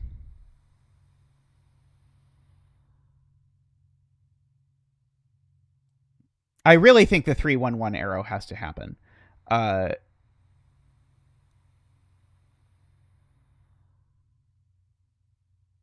trying to understand this. The 2 in row 4 has to come in column 6. Because that would mean there's a second 2 in the grid. Uh,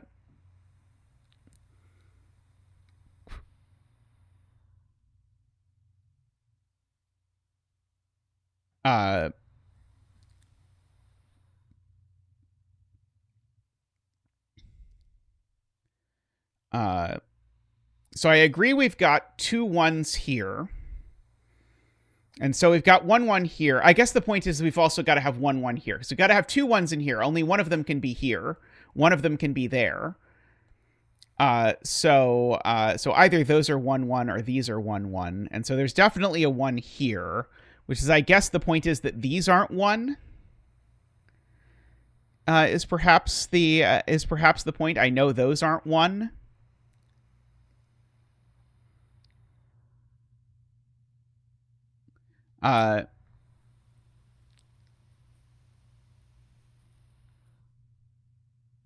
Oh, there's a 2 in column 6 that joins the 8. Right. Okay, that makes sense. So the 2 here.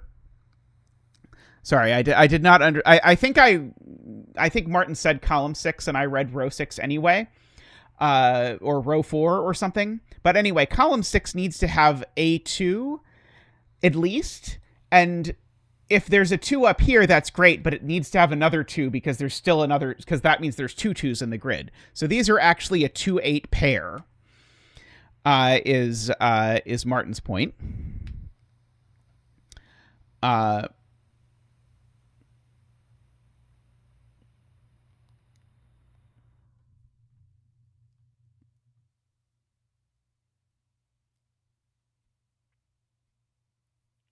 So there aren't 2 2s on the dots.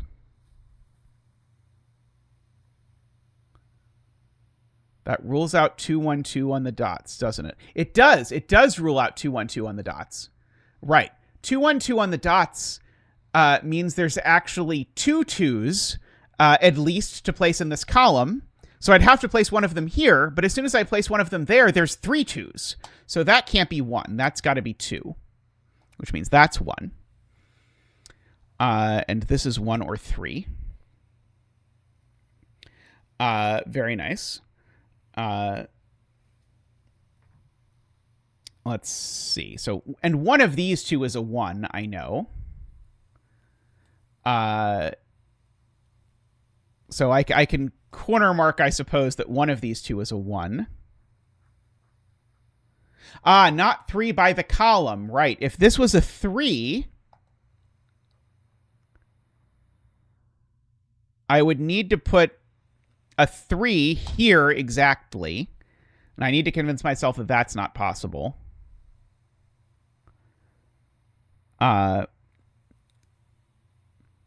Is what I've actually proven there's only 1 2? I think I've actually proven there's only 1 2. Because if there were a second 2, it would break. Yeah, so I actually proved. I didn't human flesh it, but I did prove that 2 can be human flesh. There's only 1 2 in the entire puzzle. Because of this argument that if there's a second 2, no, I could have another 2. Oh, I could have another 2, but it would have to go up here. And that would be fine. It could still be up here in column 6. Never mind. Yeah, okay, never mind. That's okay. So I don't think I know that this can't be that 3. Is I think what we know. Let's see. Patrick. I'm skimming for Patrick. So we need a third even on the dot in that region. Right. So our last digit is even, is Patrick's point. Because the 2 and the 8 here are the 2 evens we know about. The last digit must be even. So we can fill in that we know there's a 2, 4, 6, or 8 here. Very nice, Patrick. Right, okay. The last even here is certainly not an 8. It's not even a 6, actually. because 6 would still add to too many for the arrow. So these are for 1, 2, 3, 4, 5.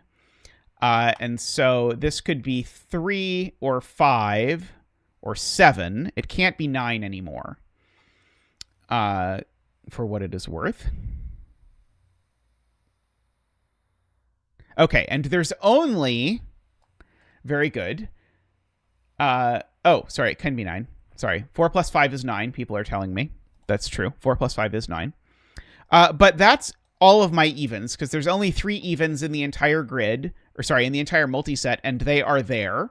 That's 2 of them, plus 1 of them's on the arrow. So therefore, this is not even, it's odd. So that's a 1 and that's a 2. I concur with that. Is there room for there to be another doubled digit? I think there still is.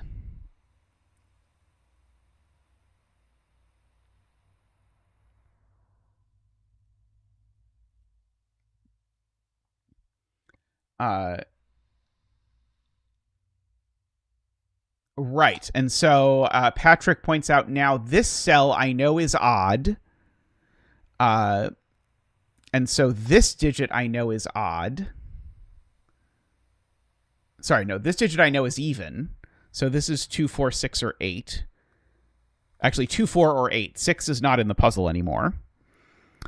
Because this digit I know is odd. Okay, so it's 1, 3, 5, 7. It's not 9 for sure. Let's see.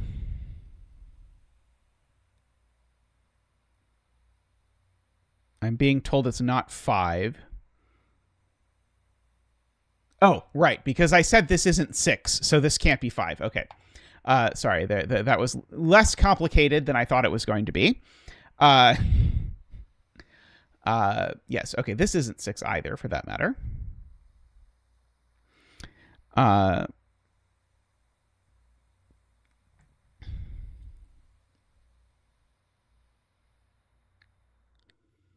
Let's see.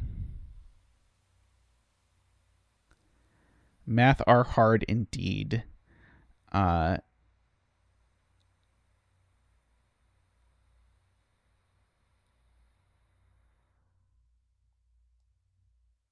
I'm trying to think about where the other even goes in this box. So the even that's on this arrow, if it's a 4, it would have to go there.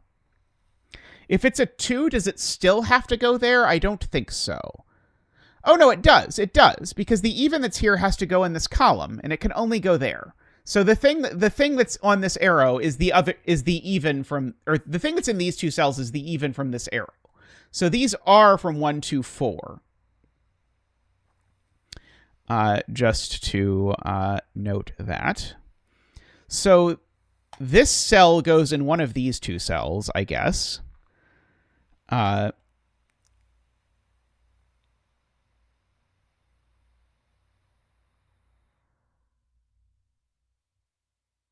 Row 5, column 7, 8 is a 1, row 6, column 6 pair.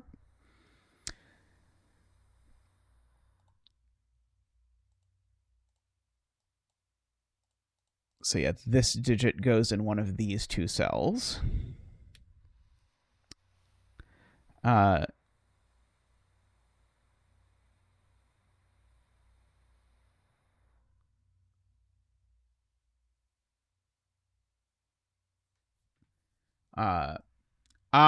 Okay, so the point of Mixo is that where does orange go in this region?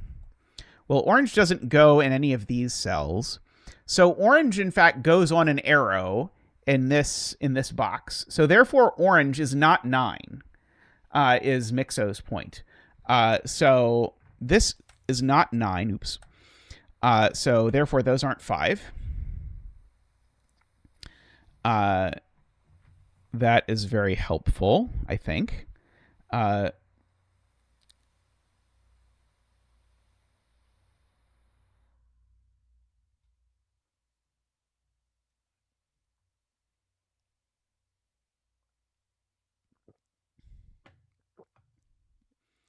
Okay, so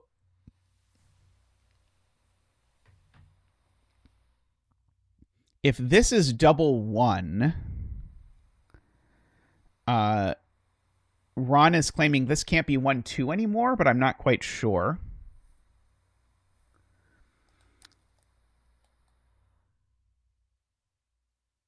I agree with Bremster. There's definitely a 3 involved. The 3 is either here or here. Does that mean this can't be 3? Does the world break if that's a 3? Oh,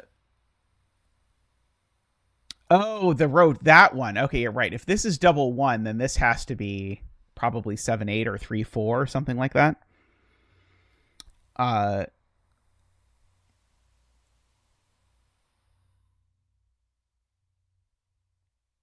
Yeah, so if this is double 1, then there's no 1 on this dot, and so this dot would have to be one of our other evens and one of our other odds. I don't know what I meant by other even. Like even other than 2 seems a bit redundant, or even other than 1 seems redundant, but we'll make it work.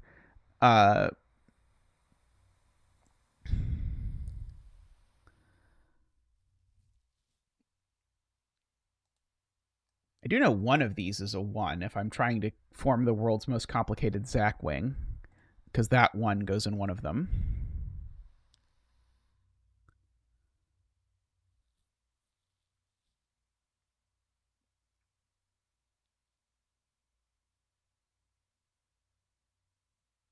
Okay, so these cells I know are odd.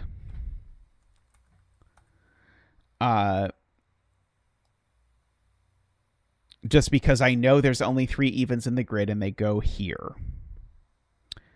So where are the 3 evens in this row? That's one of them. One of them goes here. And so one of these 2 cells is even. But I don't know which one.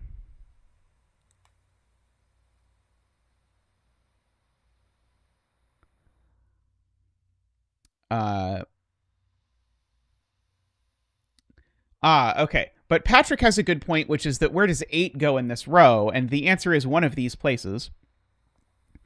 And the 8 is always going to require a 7 or a 9, because if it's in either of these places, it gets a 7. And if it's here, it gets a 7 or a 9. We did not prove only 1, 2, so there could be a second 2 here. So we have a big odd digit.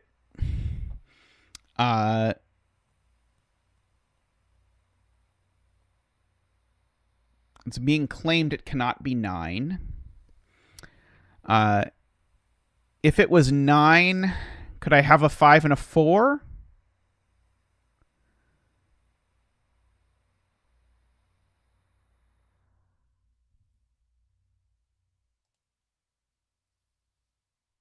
Where does that digit... Because, right, one of these...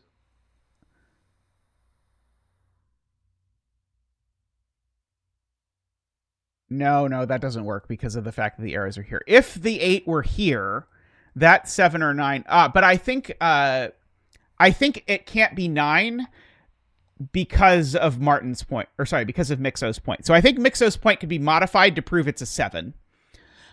Because we said there's an 8 in one of these cells. If the 8 is in either of those 2, it's a 7. If the 8 is here, it could putatively be a 9 that it goes with, except then where would that 9 go in this box? And the answer is it would go nowhere, because the 9 would have to get placed in one of these places, and it can't. So it's actually a 7 that the 8 goes with.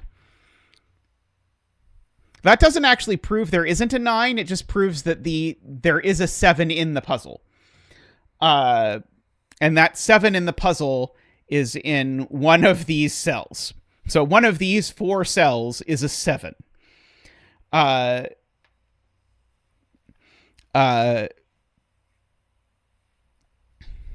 So one of this mess of cells is a 7, just for the record.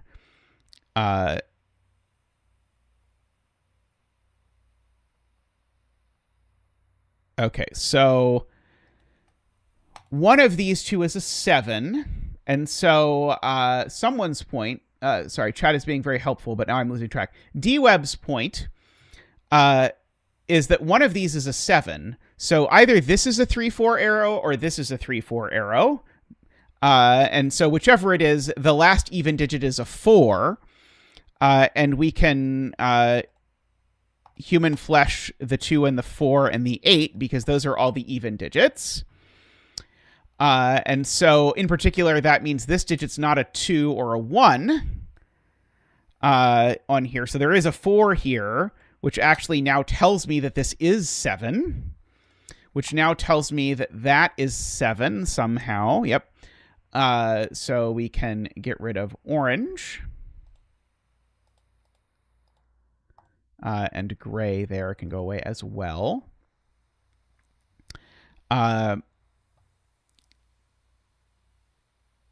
Now, right. One of these two had to be a 1. And so that 7 is not equal to 1, and therefore that is a 1. And now this is actually a 1-4 pair, we actually now know, because the only 2 in the grid is in this column.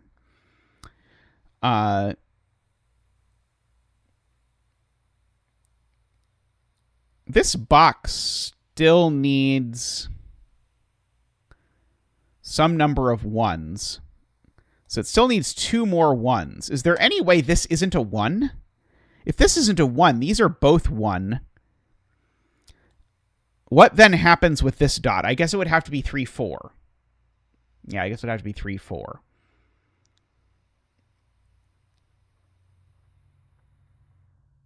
A 9 here would make a 4-5 over here. And that adds both 9 and 5 to my list of digits and makes 10 digits. So this can't be 9. And now there's no 9s listed in this column, so this last digit is not a 9.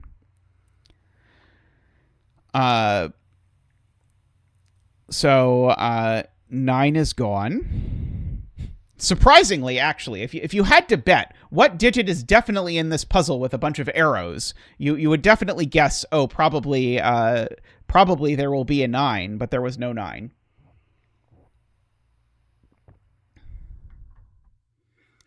Let's see. So yeah, so these aren't 9 anymore.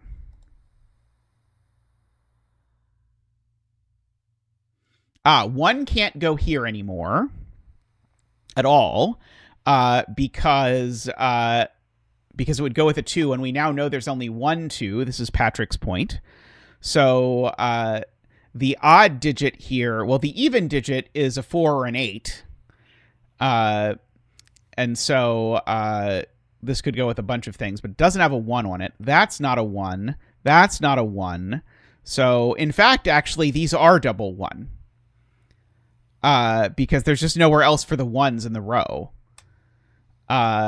So weirdly enough, we have a hidden triple 1 or something. So that's not a 1, so that's not a 2.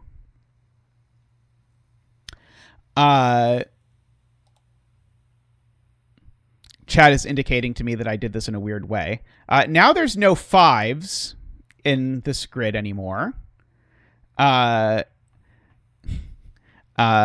Yeah, Patrick definitely ascending to the Carl Garian status.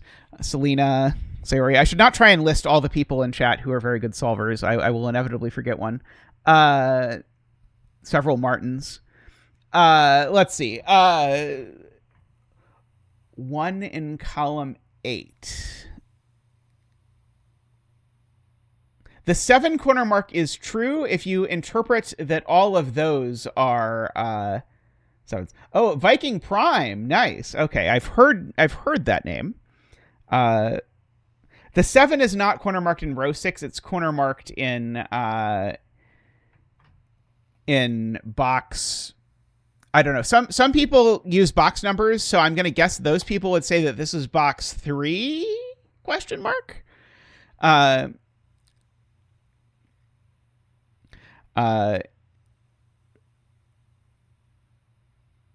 I have a 7 in row 6, but there could be 2 7s because the last digit is either a 3 or a 7.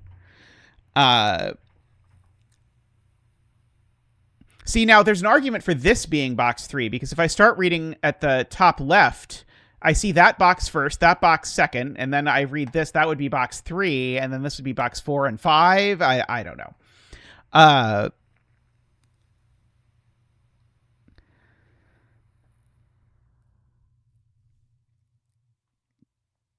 uh,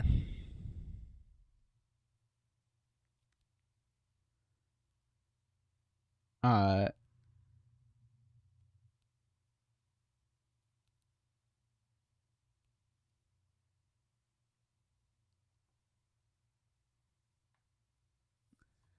uh, I can only imagine what an adventure this puzzle was to set.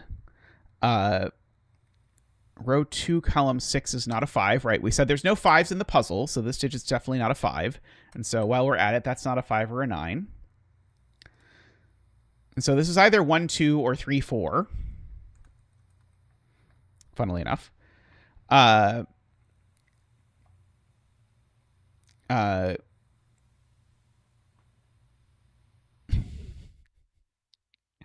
Refer to the regions by state names. Like, what state does it look the most like?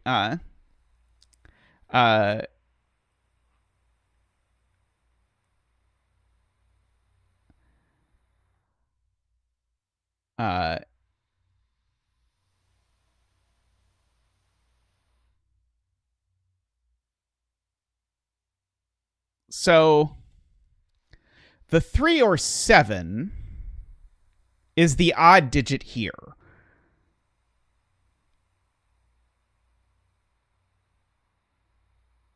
Is that right?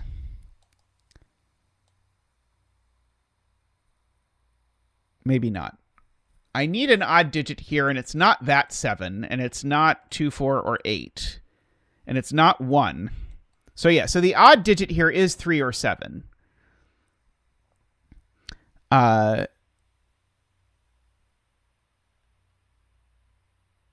Row 3, column 4, and row 4, column 4. Garion believes these have to be 1s for the region. But at least one of them is a 1. Let's see. Okay, well, none of these are 1. None of these are 1, just because of the 1 triples in the rows.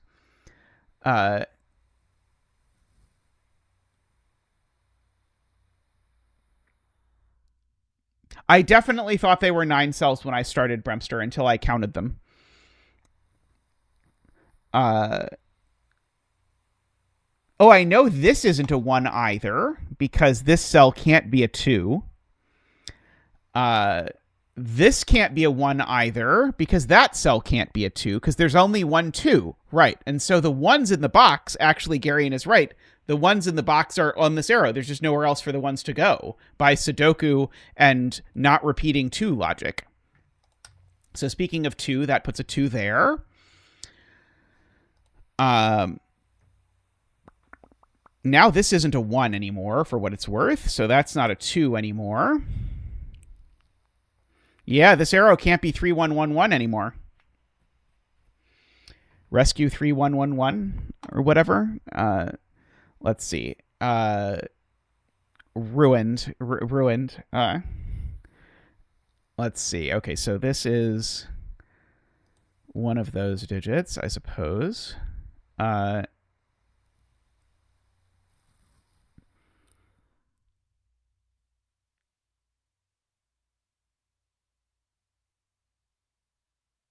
Okay, so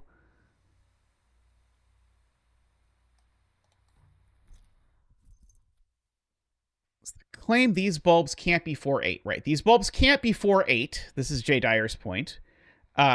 Because then there would be no even digit left for the white dot. So one of these is odd. But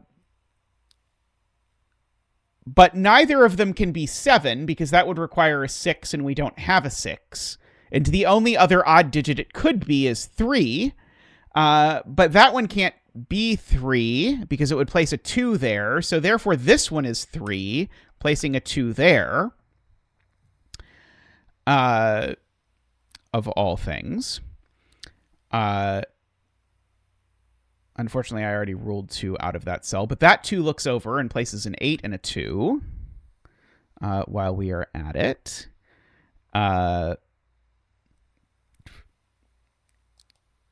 Okay. If there's only one 3 in the puzzle, that's a 3. This is now even, because I only get to put 1 even here. So this is, I agree, this is 4 or 8. So this is 3 or 7. This even square is not 2 or 8. So it is a 4, Ambrose points out. That 4 looks over and says, now this is a 3 and that's a 4.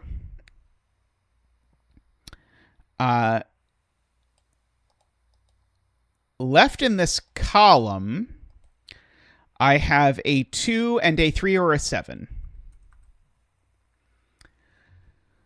However, this is not a 2, actually, because, actually, sorry, did I do that right? Did I do that wrong? I did that wrong. And a 1, because this column doesn't have the right number of cells in it. There's also a 1. But this one can't be a 2, because this region already has a 2. This one can't be a 1, because this region already has a 2. So this is the 3, 7. And so now that's the last 3, 7. So this is a 1 or a 2. And so if this is a 1 or a 2, I was going to say that means this can't be a 1, 2, but of course it can, because this could be a 1 with this being 1, 2, and that would be fine.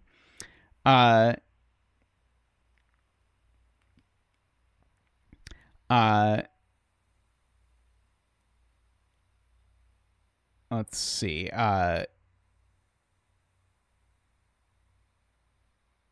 Right. Jay Dyer has spotted one of those really far across the grid sort of Sudoku spots, which is that this being a 4 has told me that that can't be a 4, so that is an 8 and a 7.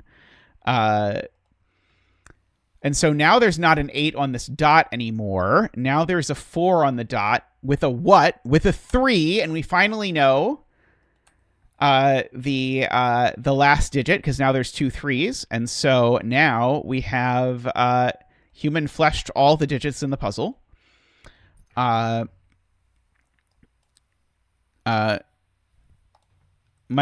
has a request for 4 8 7 so that we have the digits in the right order.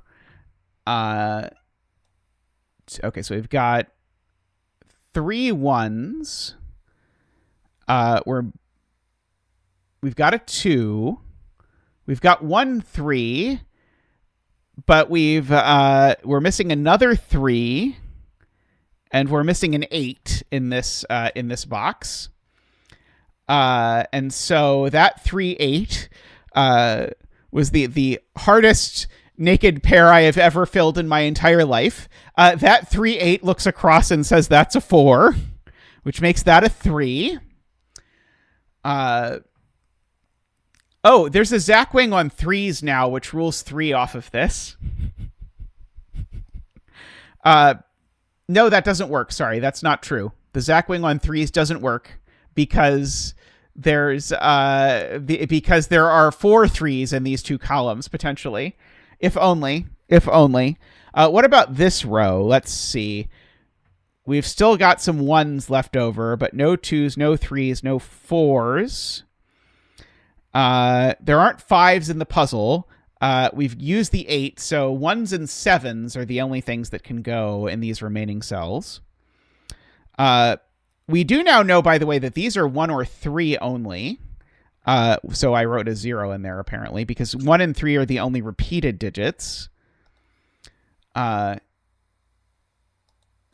is resolved because 7 is unique. And so the 7 is unique, looks up and makes that a 3, which makes that a 3, and does indeed make this a 1 and a 2, which does indeed make that a 1. And this looks at a 3 7, so it's a 3. And so this is a 2 or a 4, but it's not a 2, so it's a 4. Okay. So now this can't be threes, because if it were threes, that would be three threes, and that would be silly. So it's double one. So that's a 7, because that's all the ones in the grid. And so what is left in this region? Let's see. We've got our 2. We've got one of our 3s, but we need another one. And we've got our 4 and our 7. So this is a 3-8 pair. So all cells seen by both of these can't be 3 or 8 unless it's a second 3. Let's see. The 7 in this box is in one of these 2 cells. So if that's the 7, that's okay. If that's the 7, that's an 8, which also seems okay. What is this arrow going to be? Because it's not a 2 and it's not an 8. It can't be a 3 either, actually, because this would require a second 2 in the region. So this can only be 4 or 7. Oh, and it can't be 4, actually. This is just a naked 7, isn't it? I think this is a naked 7. And it's not 1, 6, and it's not 2, 5, so it's 3, 4. And so that's all the 3s for here. Oh, and the 4 actually sorts it out, that's a 3 and a 4. And now this region is missing an extra 1, and the extra 1 by this 1, 1, 1 triple goes here. And that 1, 1, 1 triple now makes that a 4 and a 1. And these 2 digits are now an 8 and something. An 8 and a second 3? Yeah, these are a 3-8 pair. And so the 8 is now in one of these 3 places, I suppose. So these are not 1, 2, 3. It's not 4. It's not 8. This is a naked 7 now. Just because of what has transpired. Thank you, Catherine. So the naked 7 up there now means this is not a 7-8 pair. So Micro would have preferred that be a hidden 7, I guess. But this now can't be 3, 4. So, and can it be 1, 2? Maybe it can be 1, 2. Yeah, it can't be 7, 8, so it can't have a 7 on it. The 4 in the box is gone. So this needs to have a 2 on it, and it's either 1, 2 or 2, 3, but it's not 2, 3 because there's 2 3s in the row. So this is 1, 2, but that 2 tells me the order. So that's 1 and that's 2. So these are a pair. You will enjoy watching me try and figure out what on earth this is. It's not 1, 2. One of them's a 3, I can tell you. Not 4. And there's already a 7, so these are 3, 8. But those are actually 3 and 8, so therefore this can't be an 8, funnily enough, because there's only 1 8. So that's 3 and that's 8 is a funny way of resolving all of that. Let's see. The row 3, 8 is already present, I am being told. So we get that. Let's see. Third 1 in column 5 is placed, I am being told. Please highlight all the 1s. Thank you. So not there. Not there, there. Could be there, not there. Could be there. I feel like there's lots of places in column 5 that could be the 1, but I'm probably missing something.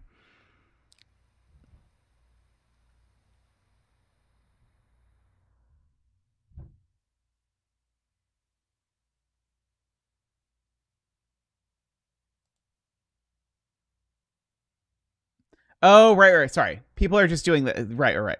Where does this go in this column? Right. So yeah. So and then the point is right. These two cells are these two cells is the first thing I said, and so that one is not 3 or 8.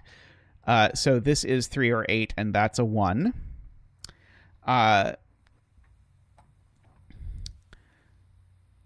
Now that digit can't be 1 or 2. Oh, this digit's huge. It's not 1 or 2, so it's at least a 3. And it's not a 4. And it's probably not a 7 or an 8 either. So this just is 3. And now this arrow now can't sum to 4, so it can only sum to 7 or 8, actually. If it sums to 7, I would need these to be like a 1, 3, which they maybe could. And if this was an 8, I would need these two to sum to 5, which they maybe could.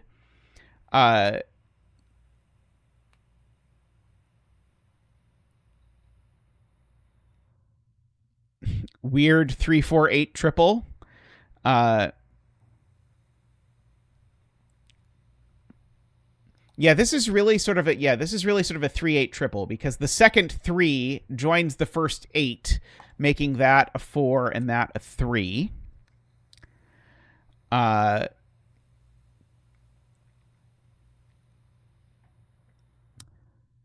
So let's try and figure out what this can be. It's not 1, 2. Could maybe be 3. It's not 4. And it looks like it... Oh, it can't be 8. And it can't be 7. So this is just a naked 3. So that 3, 3 makes that an 8 and that a 3. And that 8 now looks down and does make that a 7, which looks up and makes that a 1. That 8 makes that an 8, which now makes that a 3 and an 8. Now these do have to be 1, 3. But they can only be 1, 3 in a very specific order, which is that order. I better figure out what this can be. Oh, this region just needs... Oh, it needs one more 1. So it can be 1... Sorry, these can be 1, not 2, not 3, 4. Oh, but that one can't be 4. So that one's the 1 and that one's the 4.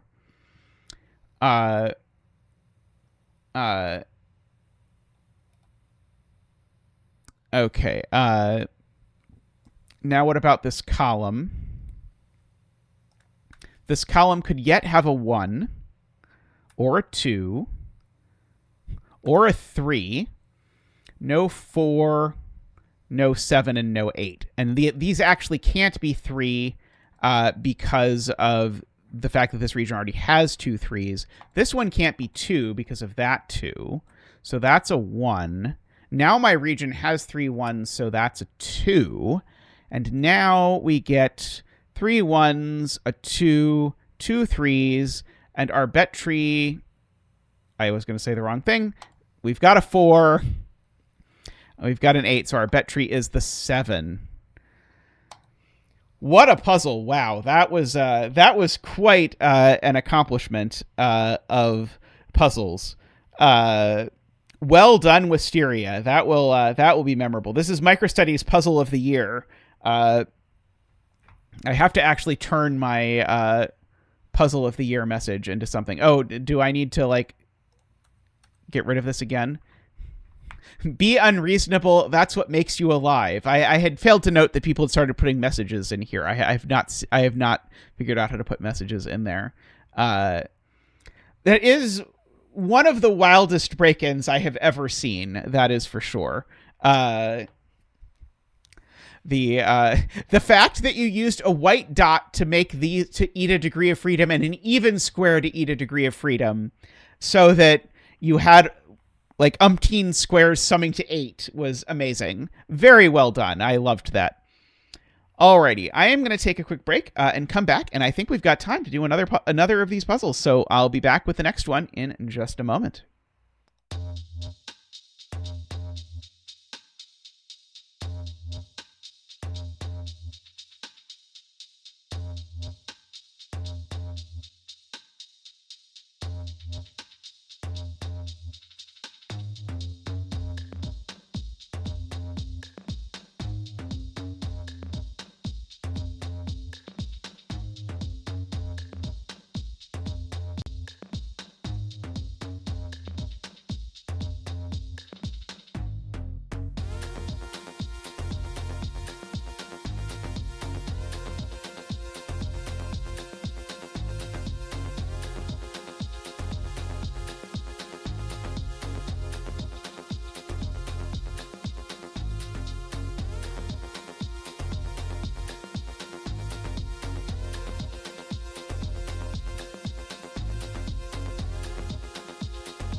Hello, everyone. Let us get back to our Sortadoku adventures. So next up, we have a Doomed Yacht Sortadoku adventure, which chat assures me is a banger, as I find most Doomed Yacht puzzles are. I don't know if this quite counts as a big grid with arrows, but we have Selena's favorite arrows pointing around. So let us read the rules. So we need to place digits 1 through 9 into each cell in the grid. Some cells in the grid are shaded and others are unshaded. Given digits may be shaded or unshaded. Digits in unshaded cells may not repeat in the other unshaded cells in their row, column, and 3x3 box. So unshaded cells follow normal Sudoku rules. Digits in shaded cells may repeat in other shaded or unshaded cells in their row, column, and 3x3 box. Okay, so let me just read that again. Digits in unshaded cells may not repeat in other unshaded cells in their row, column, and box. I missed the in other unshaded cells part. Digits in unshaded cells do not see digits in shaded cells for purposes of Sudoku. A cell with an arrow indicates the number of shaded cells in that arrow's direction. Arrow cells are always unshaded. Arrow cells are always unshaded. Okay, so let us unshade all of the arrow cells to start. Doop. There we go. Unshaded.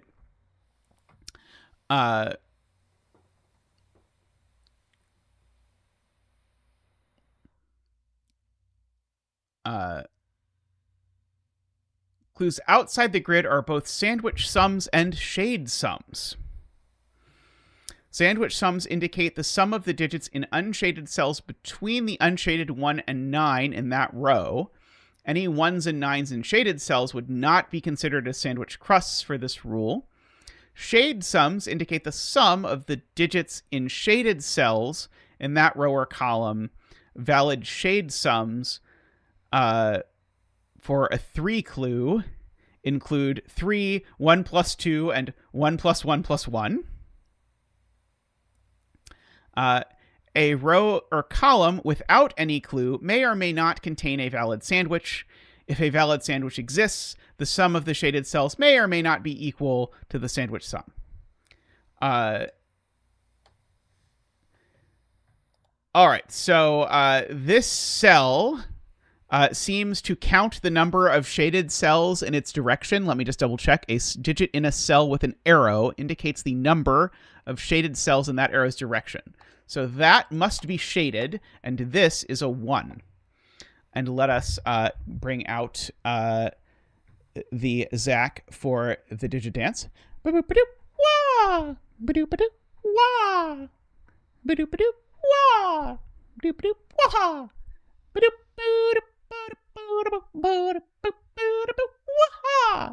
Thank you, Zach. Thank you. Okay, and so the ones in unshaded cells follow normal Sudoku rules with unshaded cells. So we have that. So this cell can only be a 2, 3, or 4, for example. And this one is a crust. That's true. It can get a purple ring to indicate its crusthood. And so there's got to be a 9 over here somewhere. I can't... Actually, maybe if I use 3 9s. I can't get there in 2 9s.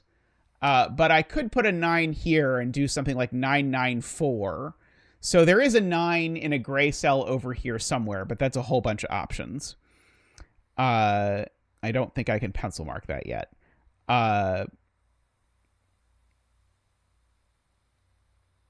You can't have repeating digits in the sandwich. Oh, sandwich cells indicate the sum of unshaded cells between the unshaded 1 and 9. Sorry, sandwich cells only count sandwich clues only count unshaded things. Okay, got it. So that would mean I could not get there with 8, 7. So I need at least this many cells. So the 9 is over here because the sandwiches only include unshaded stuff. So there's a 9 that's gray over here somewhere.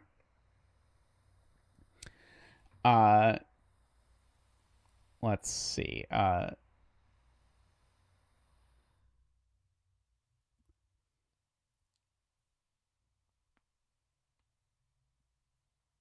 The 9 is unshaded, so the arrow can't be 4. That's true. Uh, uh,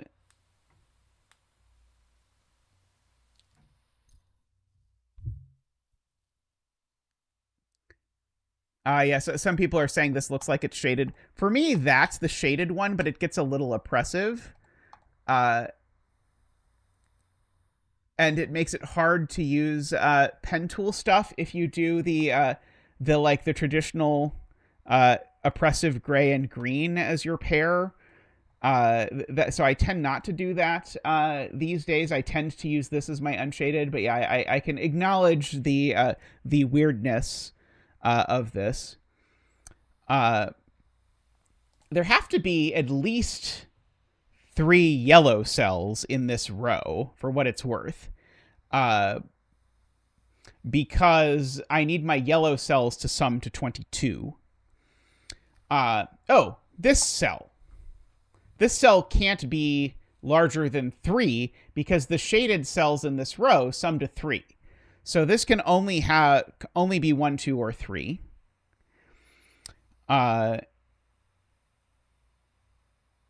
Oh, the shaded cells in row 5 sum to 0. Mixo has figured out how to do that. I don't have access to my killer calculator here, so we have that.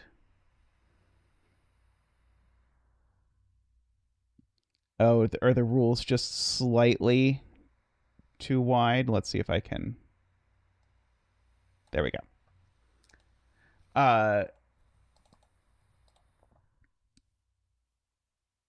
Okay, so this can't be larger than 3 just based on counting.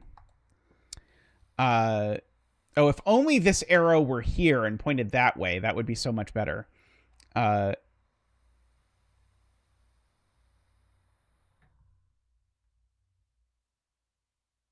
see.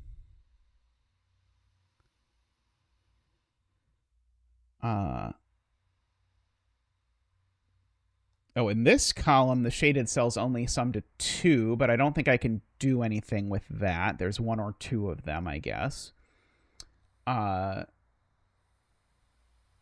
If this is a 2, interestingly, it forces 1 and 9 right there and there. Almost, I guess, not quite. It forces a 1 or a 9 there, at least. This is also 1, 2, 3. Ron points out, I agree.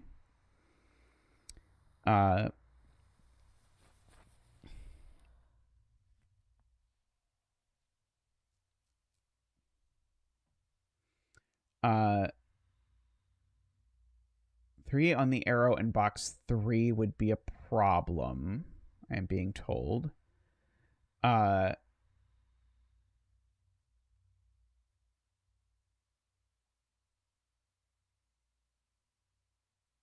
don't see it. Jay Dyer's point I now understand. So I need a 1 and a 9. That's 2 cells. Those are my crusts, and those are gray, and they don't count towards the sandwich. I need at least 4 cells for the sandwich. Because remember, I can't use 9. So, and 8, 7, 6 isn't even big enough. So I don't even have to argue that one of the cells in the sandwich is a 2 or a 3. So I need 4 cells for the sandwich, but I also need at least 3 cells to get to the 22. And so Jay's point is that means that this cell has to be a 2, because if it's a 3, I don't have enough cells in the row, because there's 3 yellow cells in the row exactly, but that's one of them. And so that's a 2, and these are both gray because the other 2 we've just said are over here. And so now this is all of my sandwich.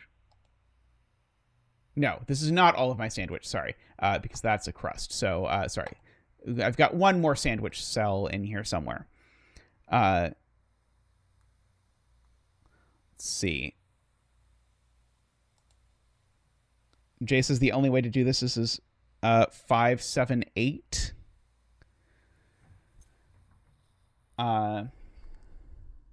Is that true? Let's see. If I do 8 and 6, that's 14, and I would already need another 6. Yep, it is true. So it is, these are 5, 7, 8. And the last one over here is a 5, 7, 8 as well. I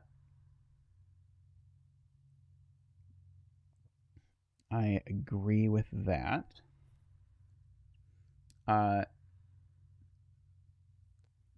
Given digits are not necessarily shaded or unshaded. Their shading must be determined by the solver. This is 1, 2, or 3 for the same reason as previously noted, that there could be 3 1s over here, for example, but that is the best that we could do. Let's see. Oh, this seems to now only be 1 or 2, and not even be able to be 3. So one of these two is yellow.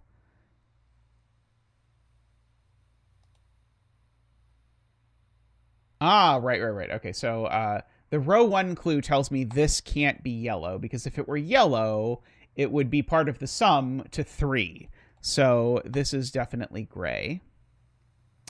Agree with that. I said before, if this is a 2, then it forces the sandwich, and then, of course, I did not then note that when it was a 2. Now, note, I have no idea where the other 1, 9 is, other than that it's not any further down than this, because it could be yellow there, for example. This is also gray. Jim Diniak says because of that 3, so same idea. Okay, so now this by count can only be 1, 2, 3, or 4, but it can't be 2 because there's a 2 in there.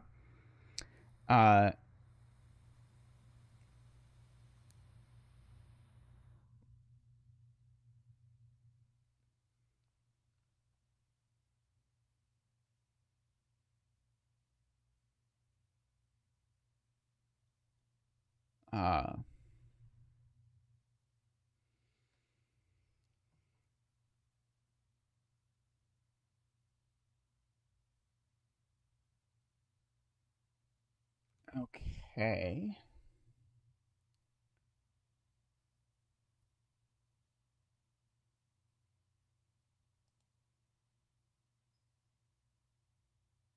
The row 1 sandwich is restricted. I don't quite see that yet.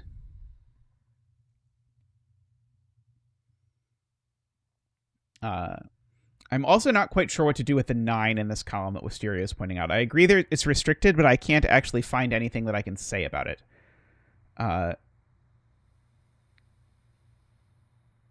Oh, right. Sorry, I have a crust in this row. That's what I missed. People are talking about the row 1 sandwich. I have a crust here, so it does not go this way. The crust or the sandwich goes that way.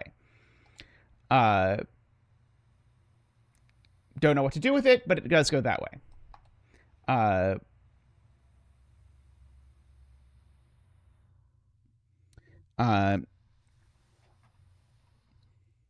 Yeah, I don't think it does anything.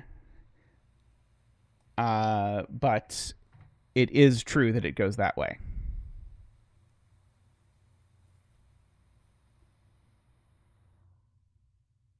So the left crust is 9.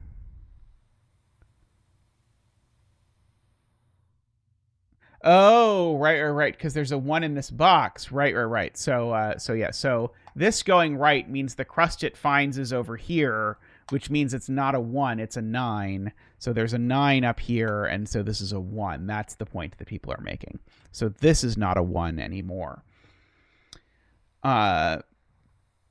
It is a 2 or a 3.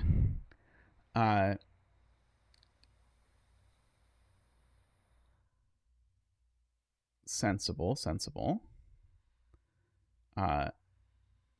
If this isn't a crust, this is going to be tight, but still probably doable.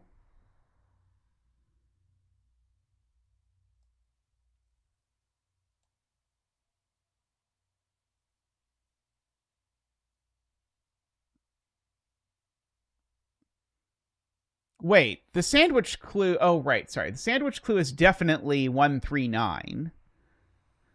And so, because the sandwich is definitely 139, that can't be a 3 because it would be a second 3 for the row. That is what people are explaining to me. So this is a 2. I at first thought people were saying there wasn't enough room for this to be a 3, and I was calculating, and it looked to me like there was barely enough room. But the point is, I'm using a 3 over here somewhere to make my sandwich of 3, because you remember your sandwich of 3 can't be 1, 2.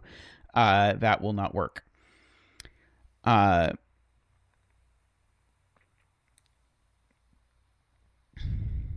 Okay. Oh, this isn't 1 anymore, for what it's worth, because of that one. So now this is 3 or 4, so that's a lot of yellow coming down here.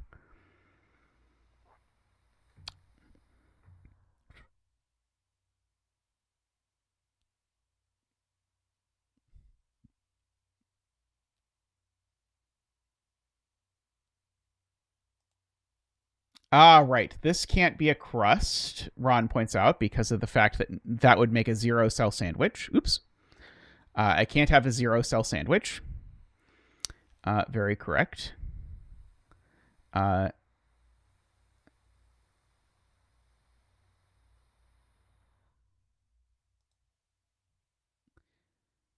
uh,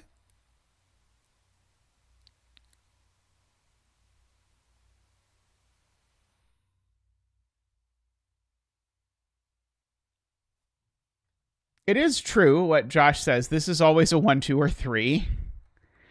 Because it's either yellow, in which case it's part of a sum to 3, or it's not yellow, in which case it's part of a 3 sandwich.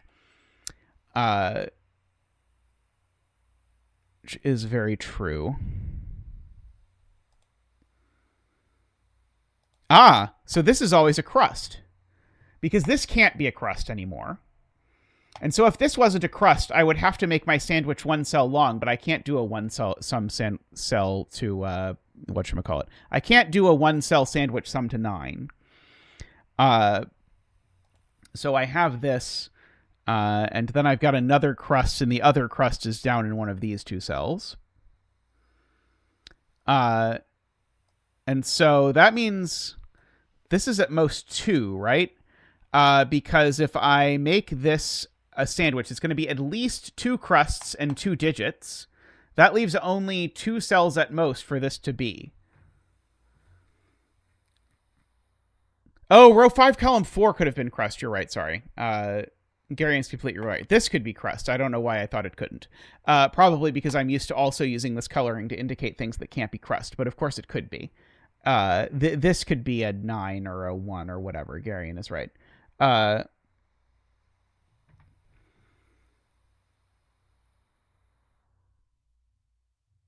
I'm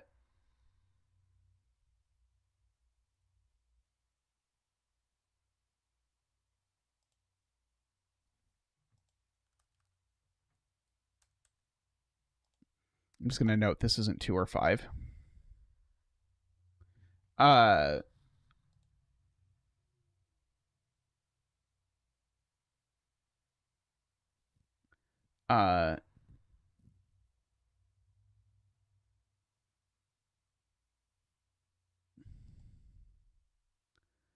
Row 4, column 3 being a 1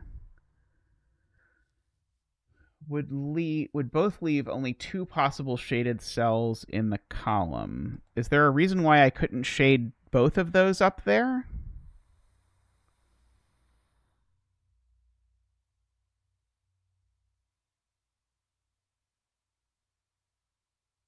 Is this a sandwich thing?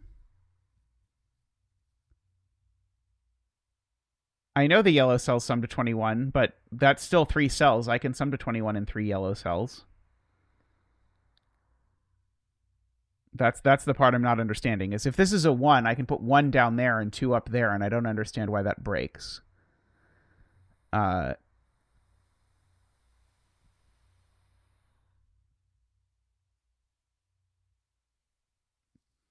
Now Jay is saying it's about the sandwich. If this is a 1, then we would have to, of course, do the 2 shaded cells up here. And so I would have to have a 3-cell sum to 21 down here with a yellow, which would make this the 9 and that the 1. And I could do 6, 7, 8 with a yellow cell in here, but I can't because of this 1, 2, 3. Wow, that's complicated. Yep, that's true. So yeah, so if this is a 1, we run out of space in a rather far look ahead. We run out of space in the column because it's possible to do 21 and 3, but you do 21 and 3 where one of them is a 1 or is a 1, 2, or 3. That's not going to work. So this can't be 1. So I agree with that.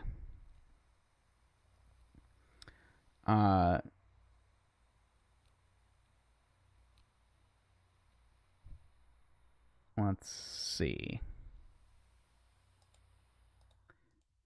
If this is a 1, I would have both of these sort of things happening. And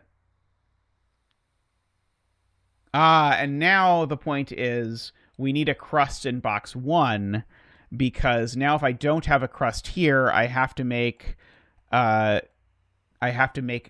sandwich at most these 3 cells. But again, that's still a 1, 2, 3. So it still doesn't work. So that is my 9 crust. That is my 3 and is gray. That is gray. That is not a 9. In order to make that work,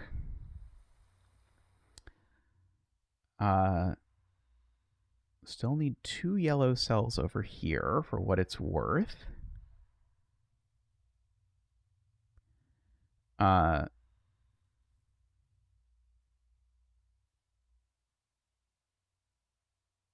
Right. That 3 sees this cell. Oops. Making it a 4. It's being pointed out. And so these are all yellow. So this is not a 4.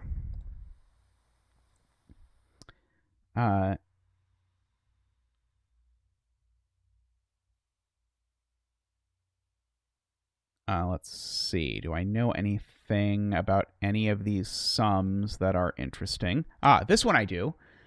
This can only be a 1 or a 2 because the shaded cells sum to 2.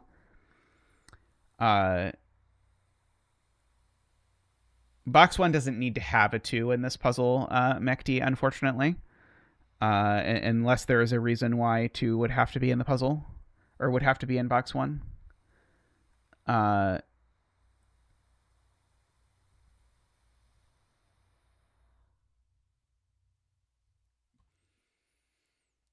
This is running out of things to be.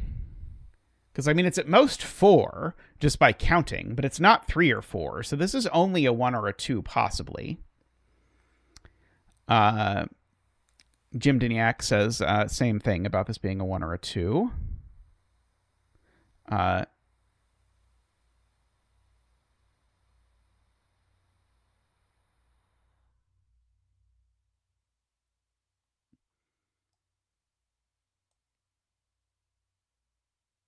Okay, so Jay is saying to, again, take an accounting of this column and say the sandwich has to be 4 cells because of this 2, 3. So that's 4 plus 2 crusts is 6, meaning I have only 2 or 3 shaded cells in the column. But I don't see how we know whether it's 2 or 3. It seems to me like we have room for 2 or 3. In the column, given that 4 plus 2 is 6. Because they sum to 21. Right. So yeah, so everything in here is either part of the sandwich or is yellow. That's true. That doesn't tell me what this is, though, does it?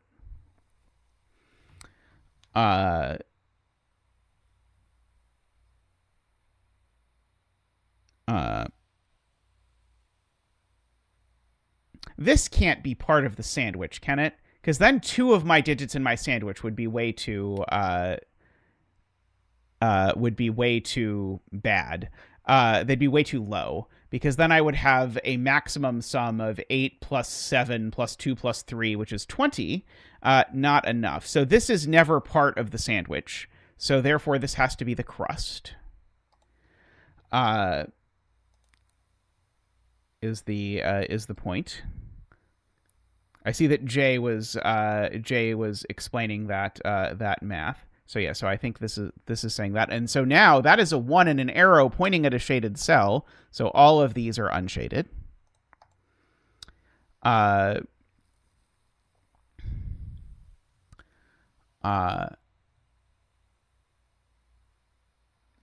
this is yellow. Because if it wasn't yellow, it would be a 10th cell in the column, as noted. The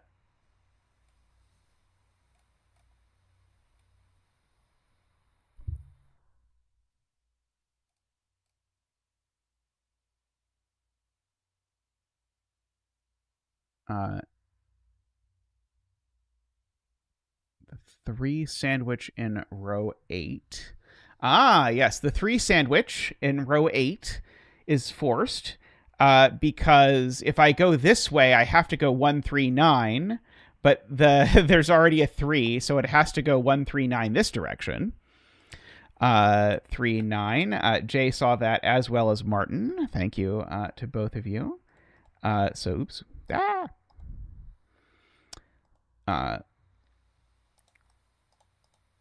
Okay, so this number is at most 4, and it's not a 1 or a 3, so I'm going to just mark this as only 2 or 4. 4 might break in some obvious way. Oh, also, this is a 1-cell sum to 3 with possible repeats, but it is definitely, therefore, an actual 3.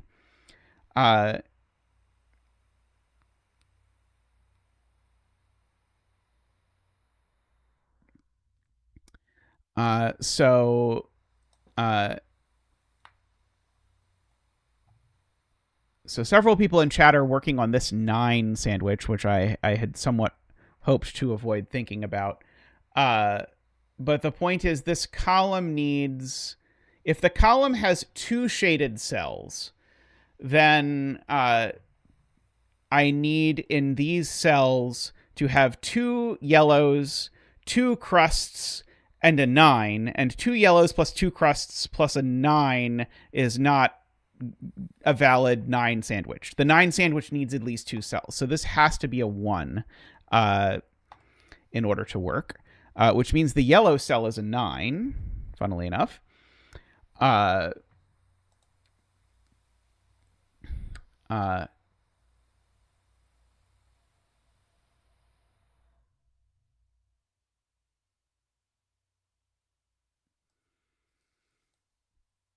This is a 1-cell sum because there's a 3 there. So the sandwich here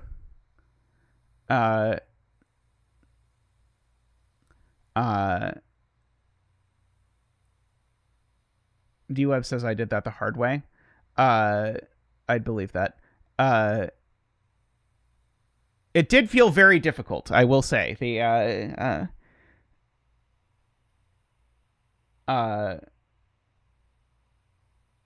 I see. The point is, how am I summing to 9, given that I can't use 1, 3, or 4? And the answer is the only way to do it is a 2, 7. So there's a 2, 7 sum floating somewhere in the column. I mean, I just used the same trick that Jay has gotten me to use about 3 other times in the puzzle. So it's not any harder. It wasn't any harder than any of the previous J spots. But that was So it was sort of what I was trained to do, but I agree the way of seeing it as 2-7 is much easier. Uh, uh,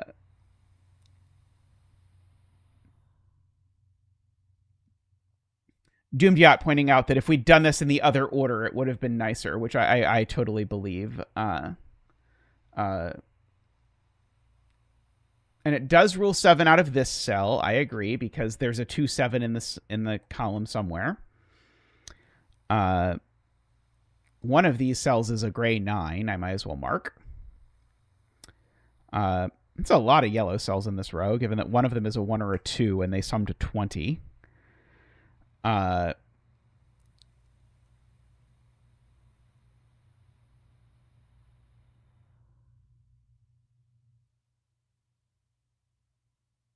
Right. Where does the... Right. That's very cute. From Jay. None of these cells are 9, because they're at most 8 by the fact that they contain arrows. So where does the 9 in this row go? Well, not next to the 1. Could go here. That's not gray. This obviously isn't. And if this were 9, well, there's multiple problems with it, not least of which is that there's a 9 there. So we have to have our 1 cell sandwich. I like that a lot. So we've got our 1, 8, 9 going on.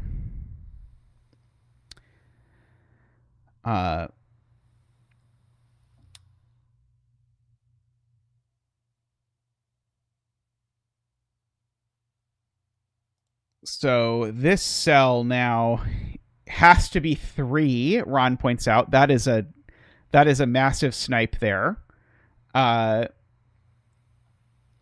So if I look here, this digit is at most 3, but it's not a 1 or a 2. So this is a 3, which funnily enough means this is yellow, hilariously, because it sees that 3. It means these are all yellow.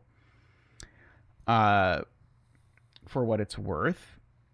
I think that might mean this is a 3 if I redo the math on what's going on in column 3, but I'll let chat tell me. Let's see.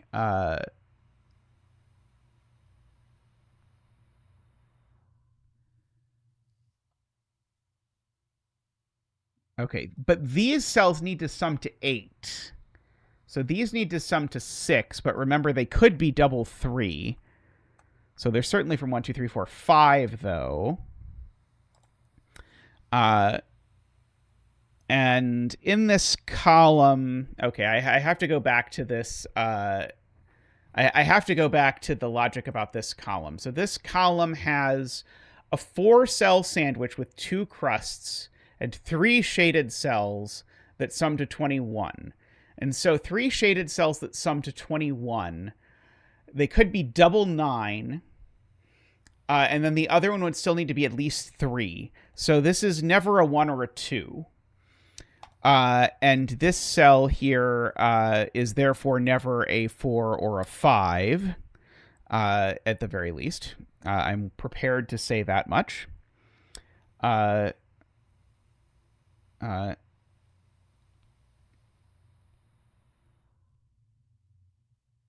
Okay, so this column, so this arrow people are now encouraging me to look at. It's at most 1, 2, 3, 4. So it's at most 4, but it's not 1 or 3 by Sudoku to the extent that we have that. So it's a 2 or a 4. And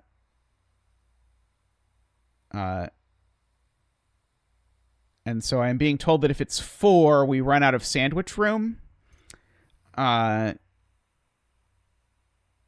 Right, because this isn't a crust. Because this sees both crusts is the point. So yeah, if all of these were yellow and this can't be crust, then I could make a 0-cell sandwich at most. So this is definitely a 2. I agree with that.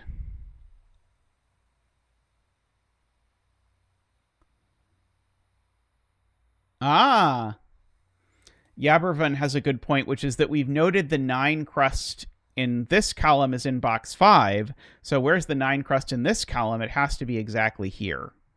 Good spot.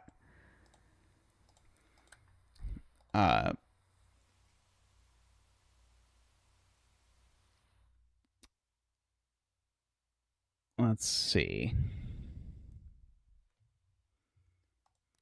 This is either a 1 or it's at least a 4. And it's not a 1. So this is a minimum of 4. And so there's a minimum of 4 shaded cells in this column. Okay, I think this is another J. Dyer thing. So 4 is also the maximum number of shaded cells because we need a 2-cell sum to 9 and 2 crusts. And this cell's not part of it. So this is a 4. I think I'm getting slightly better at doing the count to 9 by counting crusts and sums and other sums. Which is funny, we get a 4-cell sum to 9.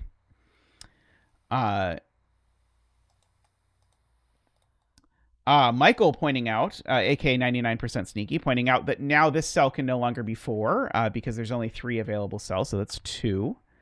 And going on in there.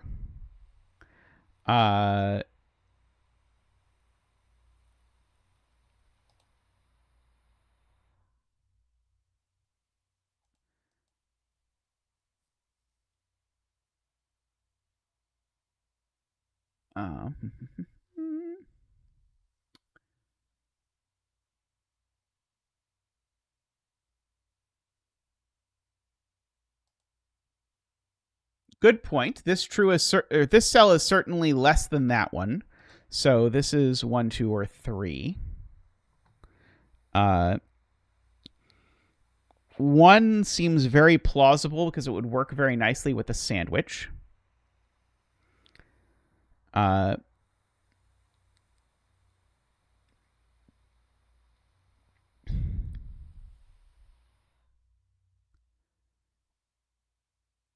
Let's see. Where else do I have to look? Still know my yellow cells here need to sum to 22. My yellow cells in this row need to sum to something else.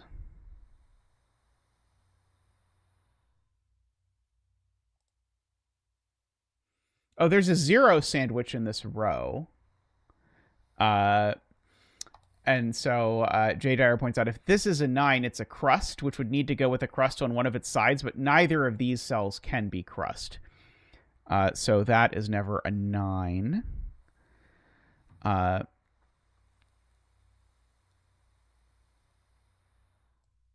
So none of these are 9 for what it's worth. Oh, wait. Oh, no. Right. In this row, there's no yellow to make the crust weird. So none of those are 9. That's not 9. If this were 9, that would be a 1. Otherwise, the 9 would have to be over here.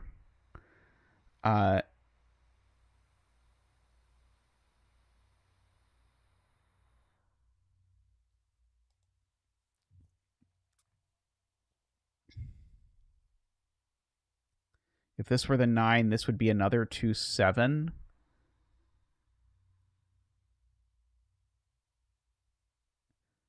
Oh, right. There's only one shaded cell in this column. So if that were 4, we'd have a 3-cell sum to 9, which does not work. So yeah, if this is a 9, then there would be 1 shaded cell and 3 unshaded cells. And there are 3-cell sums to 9, but not 3-cell sums to 9 that don't use 1, 3, or 4. So that can't be the 9. So that is...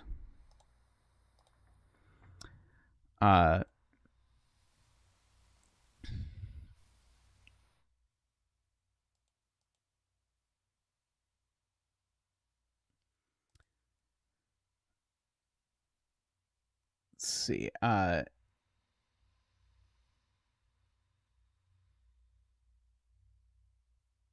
see. Garion says this needs column 6 needs an unshaded 1, and it can only go in row 5, column 6. If it's in row 4, column 6, then the 9 has to go to its left and can't get far enough. The 9.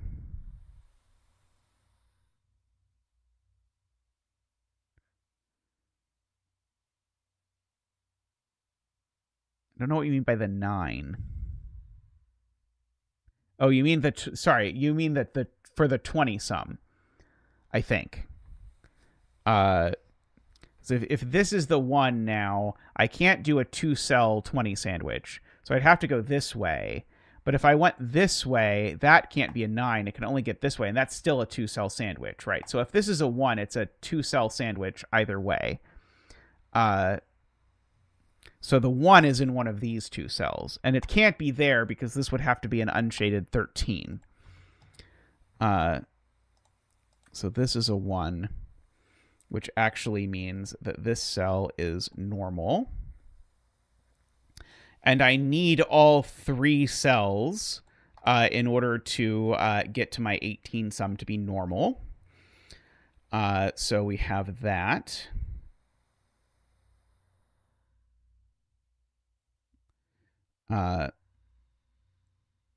So now we have the 2 yellows in row 1, because that 2 only points at 2 cells that could be yellow. Very good.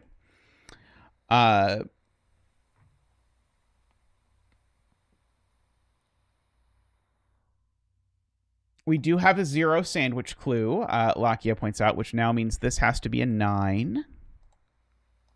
Concur.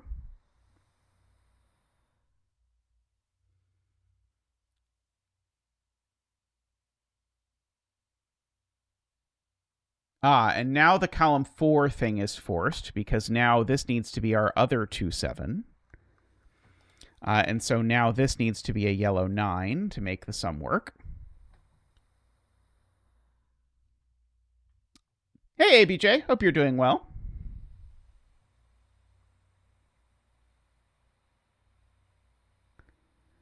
Yeah, but we don't know that there is a 9 in this box, do we? Oh, we do. We do. Because there need to be 3 9s to make these 3 work. And so so there is an unshaded 9 here, right? Just by the weirdest kind of Sudoku. And so that means that this is a 5. Let's see. Garion says we can figure out where to put the 1 in this column, because it certainly can't go here because it would be a sum to 0. It can't go here by Sudoku. Can't go there because it would be a 0 sum. It can go there, which is good because it can't go there either.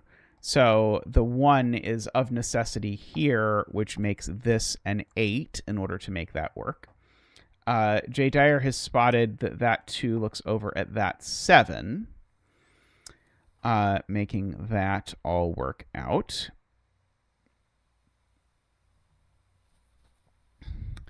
Let's see.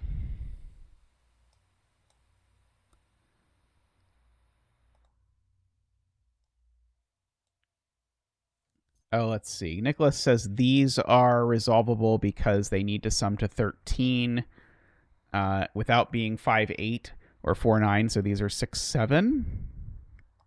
And indeed, that 7 tells us that they're 6 and 7 in that order. Is this a naked single? It's not 1, 2, 3. Could be 4. It's not 5, 6, 7, 8, or 9. Yes, it's a 4. It looks very naked singly. And so if this were anything, it would have to be a 3. I assumed it was going to see a 3 by Sudoku, and that was going to tell me that it had to be shaded, but it does not.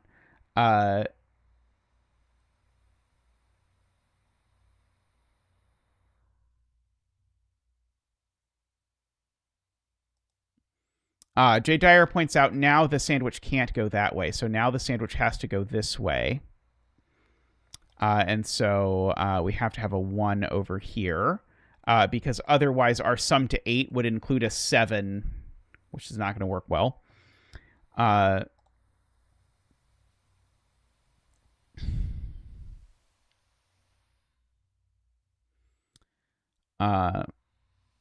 Just by setter logic, that has to be the last crust for this row, but we'll see.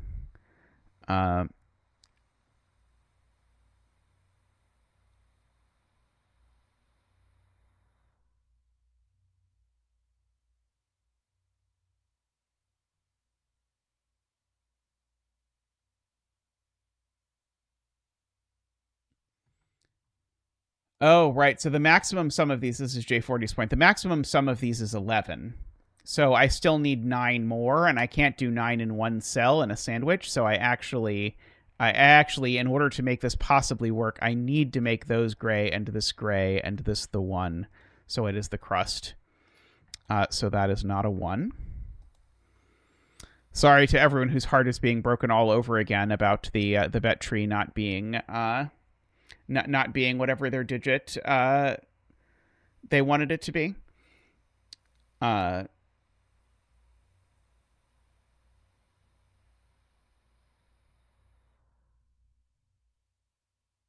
Alas. Sorry, Jay. Uh, oh, no, never mind.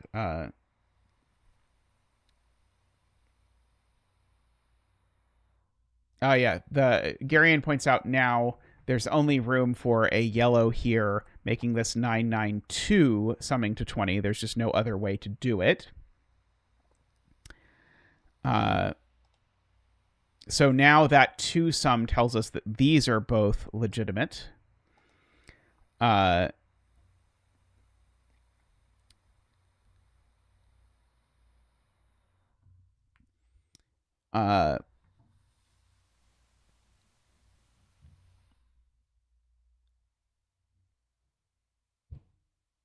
Yes, the 9 in this column has to go down, because if it goes up, then I obligate myself to make none of these yellow, whereas we know 2 to 3 of them are yellow. So in fact, thank you to DWeb for that. In fact, this is R9, which means this is gray, which means these are the 4 yellow cells. And this can't be a 2 anymore, because that would make this a 7, and it can't be. So this is actually 3 and 6.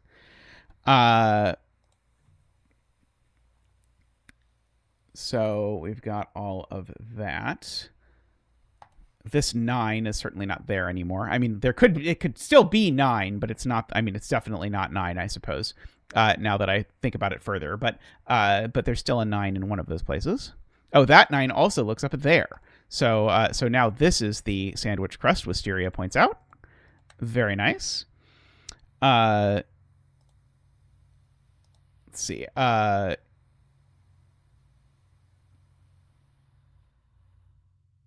Box 8 is now entirely gray, so this actually is a 3. It did not go the direction I thought it was. The row 1 shaded cells, as Jay Dyer points out, are now 111. Very reminiscent of the previous puzzle. This digit's not very large. Could it possibly be large enough? I don't think this digit can be larger than 4, because these 2 cells sum to 5. So I don't think I can make 2 yellow cells. Oh, I could make 2 yellow cells sum to 18. Gosh darn it. Only barely. Well, both of these are certainly yellow for the 18, because otherwise this is not going to work. And in fact, these have to be an 8-9 in order to sum to 17. This is the only yellow cell that's seen by this. So these are both gray by that 1 arrow. This is both of the ones seen by that, so that's gray. Okay, so now this does just have to be 499. I was wondering how on earth Doomed Yacht was going to resolve all of these yellows, but it's because they all end up being super forced sums, and so that's a 1. More flashbacks to the previous puzzle. So this is supposed to be a 5, 7, or an 8 by earlier J. Dyering. So these are now a 5-8 pair. Let's see. This has its 2, so that's gray. This doesn't yet have its 2, so that's yellow.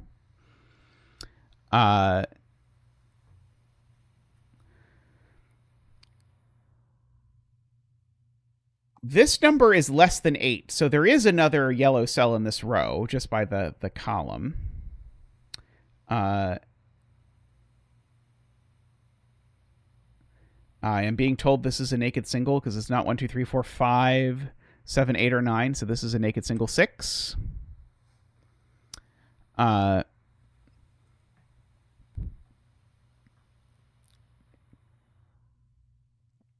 What could this be? Not 1, 2, 3, 4, 5, 6. This could be 7 or 8 are the only options. Let's see. I'm being told the row 6 sandwich is interesting because it's either a single 6. Oh, it's not a single 6. That's the point. That 6 there looks over, Martin points out, and says this is not a single 6. So this is a 2-cell sandwich. It's a 2-4, which has made this a 3, actually, which breaks the puzzle because it's not a 3. What did I do?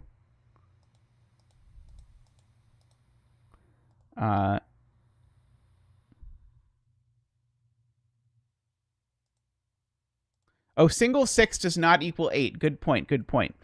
Yes. So this is not 3, 5. Sorry. Very good.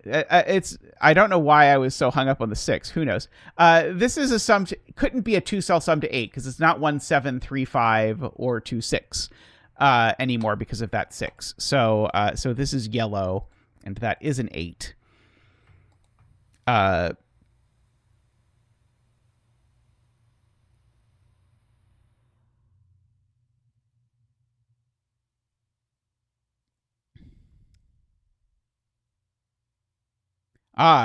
Column 5 is not done with yellows, points out Josh, because they need to sum to 5, and they don't. So therefore, that is yellow. Let's see. That 5, Nicholas points out, sees that 8 and that 5. This cell can't be very many things, right? It's not 2, 3, 4, 5. This could be 6 or 8, I believe. These are not 1, 2, 3, 4. They could be 5, 6. They're not 7, 8, or 9. And so that 5, 6 does see that that is an 8 per Garian. So now this cell is not 1. It could be 2 or 3. It probably can't actually be 2 or 3. Could also be 4. It's not 5, 6, 7, 8, or 9. So this is 2, 3, or 4. Okay. So these two cells sum to an absolute maximum of 7, 15. So the bet tree always needs to be at least 5. But I don't know that that's actually interesting. But if these are 2, 3 pair, they sum to 5. Plus 8 is 13. And then I would need a 7 here. It could be a 7. Column 3 needs an extra yellow, or I'm not getting to 21, which means that has to be a 3. It means that's not a 3 anymore. And now this is a maximum of 7. This is a maximum of 9. And 7 plus 9 plus 5 is 21, points out J. Dyer, which makes that a 1, making these a somewhat honest sum to 8. Let's see. This is a 1 because that was a 7, which means this is unshaded. And we've identified all of our shaded and unshaded stuff. This is a 7 because of that 8. And so now we have all of our shaded cells values. So we've got several honest. So that 6 looks over and says that's a 5 and that's a 6. Fun story. So this cell is not 1, 2, 3, could be a 4, but it's not 5, 6, 7, 8, or 9, so it is a 4.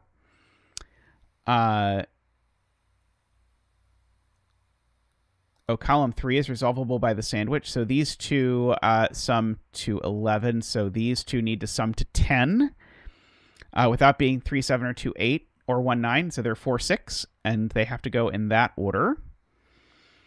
Agree with that. So these digits are from 2, 3, 4, 5, 6, 7, 8, 9. So these are from 2, 5, 7. And that one's neither a 2 nor a 7, so it's a 5. This one is not a 5. So it is a 2 or a 7. This one is not 1, 2, 3. It could be 4.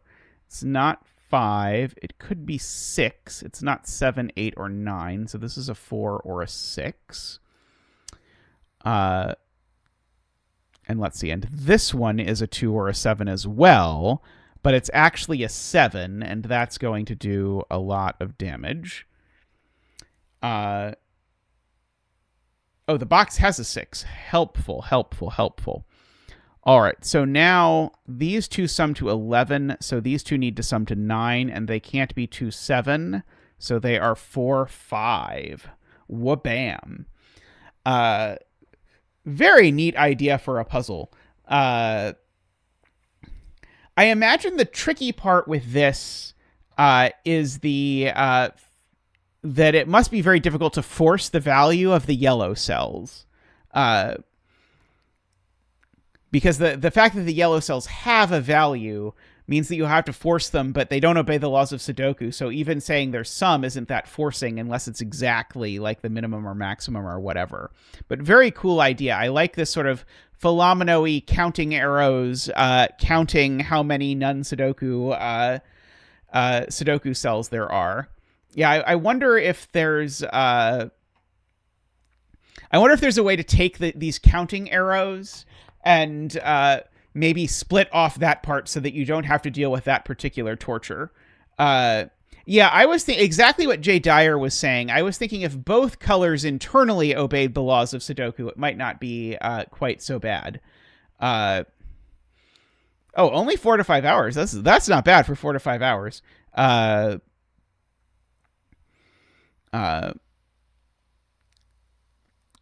Alrighty. The puzzle is very good. I just meant for how complicated this was to sort of get right. I doing it in 4 to 5 hours is very nice. But yeah, I'm sort of tempted to try something where you add like a geometric constraint as well, like that the yellows are connected or something cave or something, and they internally obey the laws of Sudoku, but then sort of disjointly might be interesting. Although it might also break horribly. I don't know.